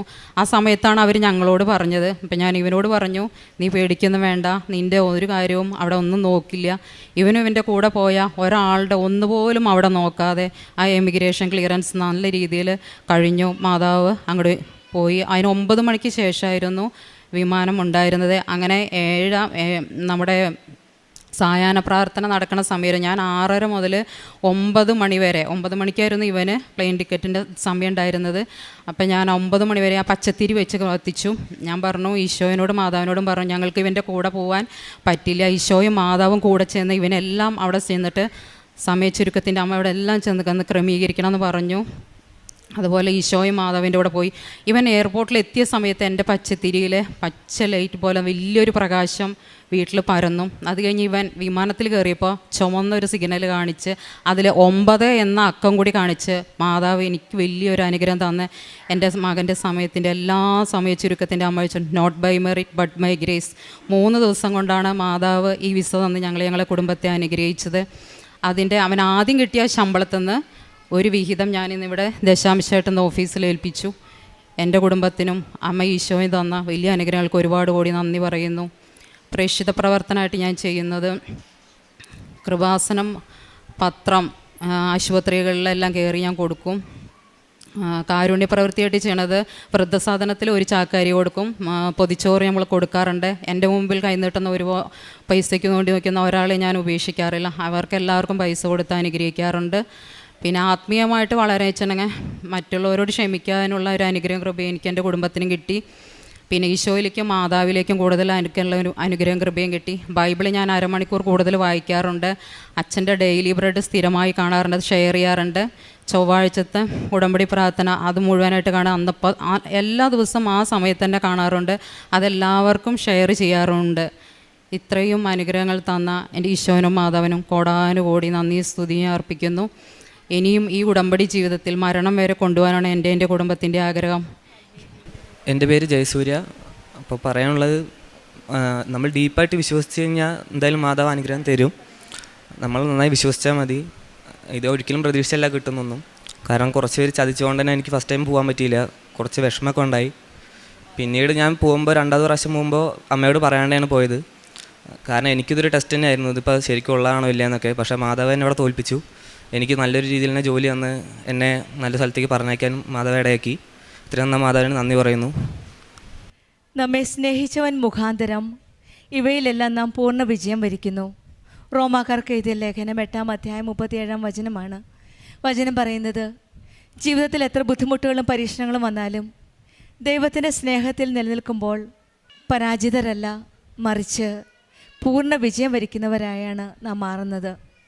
ഉടമ്പടിയിലെ പരിശുദ്ധ അമ്മയിലൂടെ നമ്മുടെ ദുഃഖങ്ങളും ഭയങ്ങളും പ്രശ്നങ്ങളും എല്ലാം കർത്താവിന് സമർപ്പിക്കുമ്പോൾ നമ്മുടെ ജീവിത സാഹചര്യങ്ങൾ ചിലപ്പോഴൊക്കെ പല പ്രതിസന്ധികളാവാം. നമ്മൾ പ്രതീക്ഷയോടെ പല കാര്യങ്ങളും മുന്നോട്ട് നടത്താം. പക്ഷേ ചിലപ്പോൾ തോറ്റുപോയെന്ന് വരാം. നമ്മൾ വിചാരിച്ച ഫലം ലഭിച്ചില്ലെന്ന് വരാം. പക്ഷേ വചനം ഓർമ്മിപ്പിക്കുന്നത്, നീ തോറ്റിട്ടില്ല, ദൈവത്തിൻ്റെ സ്നേഹത്തിൽ നീ ഇതിനകം ജയിച്ചു കഴിഞ്ഞവരാണ് എന്നാണ്. ഉടമ്പടിയിൽ നമ്മുടെ പോരാട്ടങ്ങൾ ജയത്തിലേക്ക് നയിക്കുന്നു, നമ്മുടെ നിരാശ പ്രത്യാശയിലേക്ക് നയിക്കുകയാണ്. ജയസൂര്യ എന്ന മകനും അമ്മ സുനിതയും നമ്മളോട് പറഞ്ഞ സാക്ഷ്യത്തിൽ ആദ്യം ഒരു യൂട്യൂബ് വഴിയാണ് കൃപാസനത്തെ പറ്റി അറിയുകയും ഇവിടെ വന്ന് അമ്മ സുനിതയാണ് കൃപാസനം ഉടമ്പടി എടുത്തത്, പ്രാർത്ഥിച്ചത്. അതിൻ്റെ ഫലമായിട്ട് മകനൊരു ജോലിക്ക് വേണ്ടിയിട്ടുള്ള ആഗ്രഹത്തോടെയാണ് നിയോഗം സമർപ്പിച്ച് പ്രാർത്ഥിച്ചത്. കുവൈറ്റിനുള്ള ഇൻ്റർവ്യൂ പാസ്സാവുകയും 13-ാം ദിവസം പോകാനുള്ള റെഡിയായി നിൽക്കുമ്പോഴാണ് ആ ക്യാഷ് തരാമെന്ന് പറഞ്ഞ് പ്രോമിസ് ചെയ്ത വ്യക്തി ക്യാഷ് തരാതാവുകയും കുവൈറ്റിന് പോകാൻ സാധിക്കാതെ വരികയും ചെയ്തത്. പിന്നീട് മകൻ ജയസൂര്യ തന്നെ വന്ന് ഉടമ്പടി എടുക്കുകയും പിന്നീട് വിശ്വസിച്ച് പ്രാർത്ഥിച്ചതിൻ്റെ ഫലമായിട്ട് ആ മകന് കുവൈറ്റിനേക്കാൾ നല്ല രീതിയിൽ അബുദാബിയിലേക്ക് നല്ലൊരു ജോലി നൽകി ഈശോയും അമ്മയും അനുഗ്രഹിക്കുകയാണ്. 300ഓളം വ്യക്തികളുണ്ടായിരുന്നു ഇൻ്റർവ്യൂവിന് പോകാനായിട്ട്. പക്ഷേ ആ 300 വ്യക്തികളിൽ നിന്ന് 10 പേരെയാണ് സെലക്ട് ചെയ്തത്. ഇവിടെയാണ് ഉടമ്പടി മക്കളുടെ ജീവിതത്തിൽ not by merit but by grace എന്ന് പറയുന്നത്. ഈ മകന് സെലക്ട് ആവണമെങ്കിൽ ഇവിടെ ദൈവത്തിൻ്റെ കൃപയാലാണ്. ഈ 300 പേരും ഒരുപക്ഷെ നല്ല പേഴ്സണലായിട്ട് എക്സ്പീരിയൻസ് ഉള്ളവരായിരിക്കാം, കൂടുതൽ ക്വാളിഫൈഡ് ആയിരിക്കാം. പക്ഷെങ്കിൽ ജയസൂര്യനെ സെലക്ട് ചെയ്യണമെങ്കിൽ അത് ദൈവത്തിൻ്റെ ഒരു കൃപയാണെന്നാണ് അമ്മ സുനിത ഇവിടെ സാക്ഷ്യപ്പെടുത്തുന്നത്. അബുദാബിയിലേക്ക് നല്ല ഒരു വിസ നൽകി അനുഗ്രഹിച്ചു എന്നാണ് സാക്ഷ്യപ്പെടുത്തുന്നത്. അതും 3 മാസം കഴിഞ്ഞ് പരിശുദ്ധമ്മയുടെ സന്നിധിയിൽ വന്ന് സാക്ഷ്യപ്പെടുത്താനുള്ള അനുഗ്രഹവും നൽകിയാണ്. കാരണം അതെല്ലാം ആ ജോലി പാക്കേജിലുള്ളതാണ്. 3 മാസം ജോലി, പിന്നീട് 1 മാസം ലീവ്. ഇതെല്ലാം തന്ന് മാതാവിൻ്റെ പ്രത്യക്ഷീകരണത്തിൻ്റെ സാക്ഷിയായിട്ട് തന്നെയാണ് പരിശുദ്ധമ്മയുടെ സന്നിധിയിൽ വന്നിരിക്കുന്നത്. ഇത് അമ്മ തന്ന് എന്നൊരു ജോലിയാണെന്നുള്ള ഒരു തീർച്ചപ്പെടുത്തലാണ്. 7/1/26 ജോലി ലഭിക്കുന്നത്. അത് 7 എന്ന ഡേറ്റ് പരിശുദ്ധ അമ്മയുടെ ഡേറ്റാണ്. ഡിസംബർ 7-ാം തീയതിയാണ് പരിശുദ്ധമ്മ ജീവനോടെ ഈ ആലയത്തിൽ പ്രത്യക്ഷപ്പെട്ടത്. അതുകൊണ്ട് ഉടമ്പടി മക്കളുടെ ജീവിതത്തിൽ 7 എന്ന അക്കം വളരെ ഒരു പ്രാധാന്യമുള്ളതാണ്. കാരണം അമ്മ പ്രത്യക്ഷപ്പെട്ട ദിവസമായതുകൊണ്ട് മിക്ക വ്യക്തികളും ഉടമ്പടി നയിക്കുന്ന ഓരോ വ്യക്തികളുടെ സാക്ഷ്യങ്ങളിൽ നമുക്ക് കേൾക്കുന്നത് 7 എന്ന നമ്പറാണ്. ഈ മകനും അതുപോലെ തന്നെയാണ് 7 എന്ന ഡേറ്റിലാണ് അമ്മ ജോലി നൽകി സഹായിച്ചത്. തന്നെയുമല്ല, പോകുന്ന വഴിക്കും അമ്മയുടെ ഒരു വലിയ സാന്നിധ്യമാണ്. അമ്മ പ്രാർത്ഥിച്ചുകൊണ്ടിരിക്കുകയാണ് സ്വന്തം മകന് വേണ്ടിയിട്ട്. ആ പ്രാർത്ഥനയിലും പച്ചത്തിരയിൽ കത്തിച്ചപ്പോഴും ഒരു പ്രകാശവും ഒരു ചുവന്ന നിറത്തിൽ അമ്മയുടെ ഒരു സാന്നിധ്യം ഈ അമ്മയ്ക്ക് കാണുവാൻ സാധിച്ചു. അമ്മ കൂടെയുണ്ട്. കൃപാസനം അമ്മയുടെ സാന്നിധ്യം പച്ചത്തിരി കത്തിച്ച് പ്രാർത്ഥിച്ചുകൊണ്ടിരുന്നപ്പോൾ സുനിതയ്ക്ക് ആ സാന്നിധ്യം മനസ്സിലാക്കാൻ സാധിച്ചു. ഉടമ്പടി മക്കളുടെ ജീവിതത്തിൽ ഈശോയുടെ അമ്മയുടെ സാന്നിധ്യം നമുക്ക് ഉറപ്പാണ്. എവിടെ പോയാലും എന്തിനു പോയാലും വിശ്വാസത്തോടെ പ്രാർത്ഥിക്കുമ്പോൾ ഇവയിലെല്ലാം നാം പൂർണ്ണ വിജയം വരിക്കുമെന്നുള്ള ഉറപ്പാണ്. ഈ വചനത്തിൽ കേട്ട ആ ഉറപ്പ് നമ്മുടെ കൂടെയുണ്ട്. ആ ഉറപ്പ് നമുക്ക് നൽകുന്നത് ആ ദൈവ സാന്നിധ്യമാണ്. എവിടെ പോയാലും എന്തിനു പോയാലും ദൈവത്തിൻ്റെ സാന്നിധ്യം നമ്മുടെ കൂടെയുണ്ട്. ഉടമ്പടിയിൽ നാം ഒരിക്കലും ഒറ്റയ്ക്കല്ല.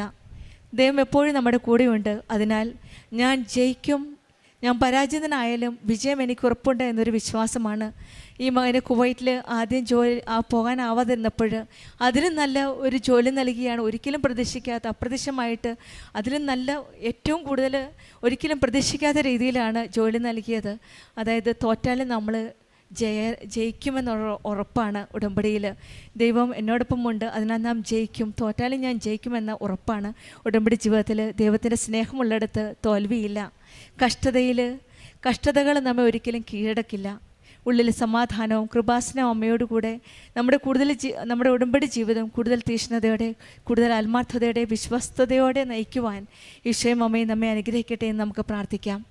സുനിതയ്ക്കും ജയസൂര്യയ്ക്കും ഈ കുടുംബത്തിന് ലഭിച്ച എല്ലാ അനുഗ്രഹങ്ങളും, പ്രത്യേകിച്ചും ഈ ജോലി നൽകിയതിന് നമ്മൾക്ക് കരങ്ങളടിച്ച് അൾത്താരയിൽ വന്ന് സാക്ഷ്യം പറയാൻ അനുഗ്രഹിച്ച ഈശോയ്ക്കും മാതാവിനും ഒരുപാട് നന്ദി. എൻ്റെ പേര് ദീപ്തി ആൻജോയ്. ഞാൻ പുല്ലുവഴി സെൻറ്റ് തോമസ് ഇടവകയിൽ നിന്നാണ് വരുന്നത്. എൻ്റെ കൂടെ ഉള്ളത് അമ്മയും എൻ്റെ മോളുമാണ്. 2023 മെയ് മാസമാണ് ഞാൻ ആദ്യമായി ഉടമ്പടി എടുക്കുന്നത്. ഈ ഉടമ്പടി എടുക്കുന്നതിന് മുന്നേ തന്നെ അമ്മ പല പ്രാവശ്യം വന്ന് ഉടമ്പടി എടുക്കുകയും പ്രാർത്ഥനയിൽ മുന്നോട്ട് പോയിക്കൊണ്ടേയും ചെയ്തിരുന്ന ആളാണ്. അങ്ങനെ 2023 മെയ് മാസം ഞങ്ങൾക്ക് വിവാഹം കഴിച്ച് 3 വർഷമായിട്ടും കുട്ടികളുണ്ടായിരുന്നില്ല. ആ ഒരു നിയോഗം വെച്ചായിരുന്നു ഞാനിവിടെ വന്ന് ഉടമ്പടി എടുത്തിരുന്നത്. ഉടമ്പടി എടുത്തത് 2023 2022 എനിക്ക് എൻഡോമെട്രിയൽ സിസ്റ്റ് ഉണ്ടെന്ന് ഡയഗ്നോസ് ചെയ്യുകയും അതിൻ്റെ സർജറി ചെയ്യുകയും ചെയ്തിരുന്നു. എങ്കിലും അതിനുശേഷവും കുട്ടികളുണ്ടായിരുന്നില്ല. 2023 ഉടമ്പടി എടുത്തെങ്കിലും അതിൽ പൂർണ്ണമായി വിശ്വസിച്ച് മുന്നോട്ട് പോകാനോ അതിൻ്റെ കാര്യങ്ങൾ കൃത്യമായി പാലിച്ചു പോരാനോ സാധിച്ചിരുന്നില്ല. തുടർന്ന് 2024 ഒക്ടോബർ മാസമാണ് ഞാൻ ആദ്യമായി ഉടമ്പടി പുതുക്കുന്നത്. അന്ന് ഞാൻ ഉടമ്പടി എടുത്തത് പൂർണ്ണമായ ബോധ്യത്തോടെയും ആഴത്തിലുള്ള വിശ്വാസത്തോടെയുമാണ് ഞാൻ ഉടമ്പടി പുതുക്കിയത്. ആ 2024 ഒക്ടോബറിൽ ഉടമ്പടി എടുത്തു. അന്ന് ഉടമ്പടി എടുത്ത അന്ന് തന്നെ എനിക്കും ഹസ്ബൻഡിനും അച്ഛനെ കണ്ട് അനുഗ്രഹം മേടിക്കാനും അച്ഛൻ തലയിൽ കൈവച്ച് പ്രാർത്ഥിച്ചപ്പോൾ നിങ്ങൾക്ക് കുഞ്ഞുണ്ടാകുമെന്നും കുഞ്ഞിനെയുമായി വന്ന് ഇവിടെ ഒന്ന് സാക്ഷ്യം പറയണമെന്നും പറഞ്ഞിരുന്നു.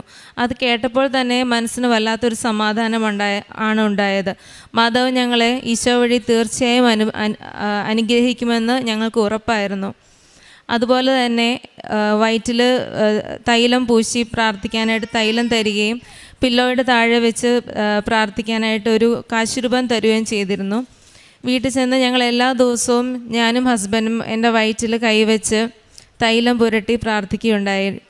അതുപോലെ ഈ ഉടമ്പടിയെ തുടർന്ന് 2 കാര്യങ്ങളാണ് എനിക്ക് പറയാനുള്ളത്. ഒന്നാമത്തേത്, പല ഉടമ്പടികളുടെ അകത്തും ഒരു ഡേറ്റ് വെച്ച് പ്രാർത്ഥിക്കുക എന്ന് പറഞ്ഞ് കേട്ടിരുന്നു. അപ്പോൾ ഈ നവംബർ ലാസ്റ്റ് 28-ാം തീയതിയാണ് ഞങ്ങളുടെ വിവാഹ വാർഷികം. അപ്പോൾ ഞാൻ മാതാവിനോട് കാര്യമായി പ്രാർത്ഥിച്ചു, മാതാവേ എനിക്ക് 28-ാം തീയതിക്കുള്ളിൽ ഒരു ഗുഡ് ന്യൂസ് തന്ന് അനുഗ്രഹിക്കണമേ എന്ന്. അതുപോലെ ഒക്ടോബറിൽ ഉടമ്പടി ഒക്ടോബർ മിഡോടുകൂടിയാണ് ഉടമ്പടി എടുത്തത്. നവംബർ ആദ്യമായപ്പോഴത്തേക്കും എൻ്റെ മനസ്സിൽ നിനക്ക് പറയാനുള്ള സാക്ഷ്യം നീ എവിടെയെങ്കിലും എഴുതി വയ്ക്കുന്ന തുടർച്ചയായി എൻ്റെ മനസ്സിലിങ്ങനെ തോന്നി തുടങ്ങി. അത് പക്ഷേ ആദ്യമൊന്നും ഞാൻ കാര്യമായിട്ട് എടുത്തിരുന്നില്ല. പക്ഷേ ആ തോന്നൽ വല്ലാണ്ട് കൂടി വന്നതോടെ ഞാൻ വചനങ്ങളൊക്കെ എല്ലാ ദിവസവും എഴുതുന്ന ഒരു ബുക്കുണ്ടായിരുന്നു. ആ ബുക്കിൽ ഞാൻ ഇന്ന് പറയാനുള്ള സാക്ഷ്യം ഞാൻ അന്ന് എഴുതി വെച്ചിരുന്നു. നവംബർ 26-ാം തീയതിയാണ് ഞങ്ങൾ പ്രഗ്നൻസി ടെസ്റ്റ് ചെയ്യുന്നത്. അന്ന് ബ്ലഡ് ടെസ്റ്റിന് കൊടുത്തു. അന്ന് ഞങ്ങളുടെ വിവാഹ വാർഷികത്തിൻ്റെ അന്ന് 28-ാം തീയതി പ്രഗ്നൻസി പോസിറ്റീവായിട്ട് റിസൾട്ട് വരികയും ചെയ്തു. പ്രഗ്നൻ്റ് ആയതിനു ശേഷവും ചെറിയ കോംപ്ലിക്കേഷൻസ് ഒക്കെ ഉണ്ടായിരുന്നു. പക്ഷേ എങ്കിലും ഞങ്ങൾ പ്രാർത്ഥനയിൽ ഉറച്ചു വിശ്വസിച്ചു. എല്ലാ ദിവസവും പ്രാർത്ഥിക്കുമായിരുന്നു. എല്ലാ ദിവസവും തൈലം പുരട്ടി മാതാവിനോട് പ്രാർത്ഥിക്കുമായിരുന്നു. അതുപോലെ ഉപ്പും ഒക്കെ വെള്ളത്തിൽ ചാലിച്ച് കുടിക്കുകയൊക്കെ ചെയ്യുമായിരുന്നു. പ്രഗ്നൻ്റ് ആയതിനു ശേഷം 3-ാം മാസം പ്ലാസൻ്റ പ്രീവിയ ഗ്രേഡ് 4 എന്ന കണ്ടീഷൻ ഡയഗ്നോസ് ചെയ്തു. അത് നമ്മുടെ പ്ലാസൻ്റെ ഏറ്റവും താഴെ വന്ന് നിൽക്കുന്നത് കാരണം ബ്ലീഡിങ് ഉണ്ടാവാനും അബോർഷനുള്ള ചാൻസസും വളരെ ഹൈ ആണ്. അപ്പോൾ അതുകൊണ്ട് തന്നെ ഒത്തിരി മൂവ് ചെയ്യാനായിട്ടോ അല്ലെങ്കിൽ യാത്ര ചെയ്യാനോ അങ്ങനെ സ്ട്രെയിനുള്ള ആക്ടിവിറ്റീസ് ഒന്നും ചെയ്യാൻ പാടില്ല എന്ന് പറഞ്ഞിട്ടുണ്ടായിരുന്നു. പക്ഷേ എങ്കിലും ഞങ്ങൾ ശക്തമായി തന്നെ പ്രാർത്ഥനയിൽ തുടർന്നു. വേറെ കോംപ്ലിക്കേഷൻസ് ഒന്നും ദൈവം സഹായിച്ച് ഉണ്ടായിട്ടില്ല. എന്നാൽ പ്രഗ്നൻസിയുടെ 5-ാം മാസം സ്കാൻ ചെയ്തപ്പോൾ കുട്ടിക്ക് കിഡ്നിക്ക് ഇഷ്യൂസ് ഉണ്ടെന്നും അതുപോലെ ബ്രെയിനിൽ ഫ്ലൂയിഡ് കളക്ഷൻ ഉണ്ടെന്നും പറഞ്ഞു. പിന്നീട് അടുത്ത 2 ആഴ്ചയ്ക്ക് ശേഷം ഒന്നോടെ സ്കാൻ ചെയ്തപ്പോഴും അത് മോഡറേറ്റ്ലി സിവിയർ ലെവലിൽ കിഡ്നിയുടെ ഇഷ്യൂസ് ഉണ്ടെന്ന് കാണിക്കുകയുണ്ടായി. അപ്പോഴൊന്നും പക്ഷേ എനിക്ക് കാര്യമായ ടെൻഷൻ അധികമായിട്ടുണ്ടാവുകയൊന്നും ചെയ്തില്ല. കാരണം ഞങ്ങൾ ഇതിൽ കൃപാസനം ഉടമ്പടിയിൽ പൂർണ്ണമായി വളരെ വിശ്വസ്തയോടെ പാലിച്ചുകൊണ്ട് പോരുകയായിരുന്നു. മാതാവ് തന്ന കുഞ്ഞിനെ മാതാവ് തന്നെ കാത്തോളും, ആരോഗ്യമുള്ളൊരു കുഞ്ഞിനെ ഞങ്ങൾക്ക് ലഭിക്കുമെന്ന് ഞങ്ങൾ പൂർണ്ണമായിട്ട് ഉറച്ചിരുന്നു. അതിൻ്റെയൊക്കെ ഫലമായി എല്ലാ ദിവസവും ഞങ്ങൾ പ്രാർത്ഥിക്കും. അതുപോലെ തൈലവും ഉപ്പും എല്ലാ ദിവസവും തന്നെ ഉപയോഗിക്കുമായിരുന്നു. അതിൻ്റെയൊക്കെ ഫലമായിട്ട് ജൂലൈ മാസം 18-ാം തീയതി ഞങ്ങൾക്ക് ആരോഗ്യമുള്ളൊരു കുഞ്ഞിനെ ലഭിച്ചു. ഇപ്പോൾ കുഞ്ഞിന് 10 മാസമായി. അതിനുശേഷം 2 പ്രാവശ്യം അൾട്രാസൗണ്ട് ഫോളോ അപ്പ് ചെയ്തു. കിഡ്നിക്ക് യാതൊരു ഇഷ്യൂസും ഇല്ല, ബ്രെയിനിലാണെങ്കിലും യാതൊരു ഇഷ്യൂസും ഇല്ല. ഇപ്പോൾ കൃത്യമായിട്ട് ആരോഗ്യമുള്ളൊരു കുഞ്ഞായിട്ട് ഞങ്ങളുടെ കൂടെ തന്നെ ഉണ്ട്. പിന്നെ പ്രേക്ഷിത പ്രവർത്തനമായിട്ട് ഞങ്ങൾ ചെയ്തത്, ഇവിടുന്ന് കൃപാസന പത്രം അക്രൈസ്തവരുടെ ഇടയിലും ഓട്ടോ സ്റ്റാൻഡിൽ അവരോടൊക്കെ അടുത്ത് പത്രത്തെക്കുറിച്ചും കൃപാസനത്തെക്കുറിച്ചും വ്യക്തമായി പറഞ്ഞു കൊടുക്കുകയും തൈലം പുരട്ടി വിശ്വാസ പ്രമാണം ചൊല്ലിയാണ് എല്ലാവർക്കും വിതരണം ചെയ്തിരുന്നത്. കാരുണ്യ പ്രവൃത്തികൾ എന്ന് പറയാനായിട്ട് സാമ്പത്തികമായിട്ട് ബുദ്ധിമുട്ടുള്ളവരെയും അതുപോലെ ഫുഡ് ആവശ്യമുള്ളവർക്കൊക്കെ ഫുഡ് കൊടുക്കും. അതുപോലെ പള്ളികളിലൊക്കെ ചെല്ലുമ്പോൾ ഇങ്ങനെ പ്രായമായവരൊക്കെ സംസാരിക്കാനൊന്നും ആരുമില്ലാത്തവരുടെ കൂടെ കുറച്ച് ടൈം സ്പെൻഡ് ചെയ്യാനും അവരോട് കാര്യങ്ങളൊക്കെ സംസാരിക്കാനും ഒക്കെ ശ്രദ്ധിച്ചിരുന്നു. ആത്മീയതയുടെ കാര്യത്തിലാണെങ്കിൽ എല്ലാ ദിവസവും ജപമാല ചൊല്ലി പ്രാർത്ഥിക്കുകയും അതുപോലെ 2 ആഴ്ച കൂടുമ്പോൾ കുമ്പസാരിക്കുക, പറ്റുമ്പോഴെല്ലാം കുർബാന കാണാനും ഒക്കെ ശ്രമിച്ചിരുന്നു. അതുപോലെ ബൈബിൾ വായന മുടക്കിയിരുന്നില്ല. വചനങ്ങൾ ഒത്തിരി പ്രാവശ്യം ബുക്കിൽ എഴുതി പ്രാർത്ഥിക്കുമായിരുന്നു. വിശ്വസിച്ച് മാതാവിൻ്റെ പ്രത്യക്ഷീകരണത്തിന് സാക്ഷിയാക്കി ഉയർത്തതിൽ ഒരുപാട് നന്ദി. ആമേൻ. വിശുദ്ധ മത്തായിയുടെ സുവിശേഷം 2-ാം അധ്യായം 9-10 തിരുവചനങ്ങൾ. രാജാവ് പറഞ്ഞത് കേട്ടിട്ട് അവർ പുറപ്പെട്ടു. കിഴക്കു കണ്ട നക്ഷത്രം അവർക്ക് മുമ്പേ നീങ്ങിക്കൊണ്ടിരുന്നു. അത് ശിശു കിടക്കുന്ന സ്ഥലത്തിന് മുകളിൽ വന്നു നിന്നു. നക്ഷത്രം കണ്ടപ്പോൾ അവർ അത്യധികം സന്തോഷിച്ചു. ദീപ്തിയാൻ എന്ന ഈ മകളുടെ പ്രത്യക്ഷീകരണ സാക്ഷ്യത്തിൽ സമയത്തിനു മേൽ അധികാരമുള്ള പരിശുദ്ധ അമ്മയുടെ മധ്യസ്ഥതയിലൂടെ ഈശോ അവർക്ക് 3 വർഷത്തിന് ശേഷമുള്ള അവരുടെ വലിയ സങ്കടത്തിൽ നിന്ന് അവർക്ക് ഈശോ ഒരു കുഞ്ഞിനെ നൽകി അനുഗ്രഹിച്ചതിൻ്റെ സാക്ഷ്യമാണിത്.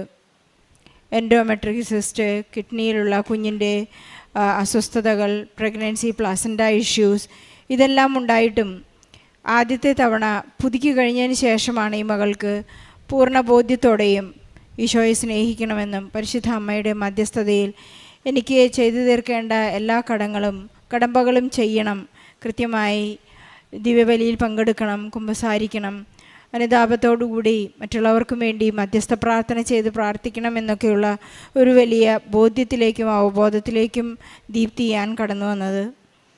കൃത്യമായി ഡേറ്റിട്ട് പ്രാർത്ഥിച്ചപ്പോൾ വിവാഹ വാർഷികത്തിൻ്റെ ആ ദിവസം തന്നെ അവർക്ക് പ്രഗ്നൻസി പോസിറ്റീവാണെന്ന് കാണാനായിട്ട് സാധിച്ചു. വലിയ സന്തോഷത്തിൻ്റെ വാർത്തയാണ് അവർക്ക് ഈശോ നൽകിയത്. ആരോഗ്യമുള്ള ഒരു കുഞ്ഞിനെ നൽകി അനുഗ്രഹിച്ചതിന് അവരിന്ന് നന്ദി പറയുകയാണ്. 10 മാസം പ്രായമുള്ള കുഞ്ഞാണ് അവർ അൾത്താരയിൽ കൊണ്ടുവന്ന് സാക്ഷ്യം പറയുന്നത്. ഈ സാക്ഷ്യത്തോട് ചേർത്ത് വെച്ചുകൊണ്ട് കുഞ്ഞുങ്ങളില്ലാത്ത എല്ലാ ദമ്പതികളുടെയും സങ്കടങ്ങളെ നമുക്ക് ചേർത്ത് വെച്ച് പ്രാർത്ഥിക്കാം. ദീപ്തിയാനും കുഞ്ഞിനും കുടുംബത്തിനും ലഭിച്ച എല്ലാ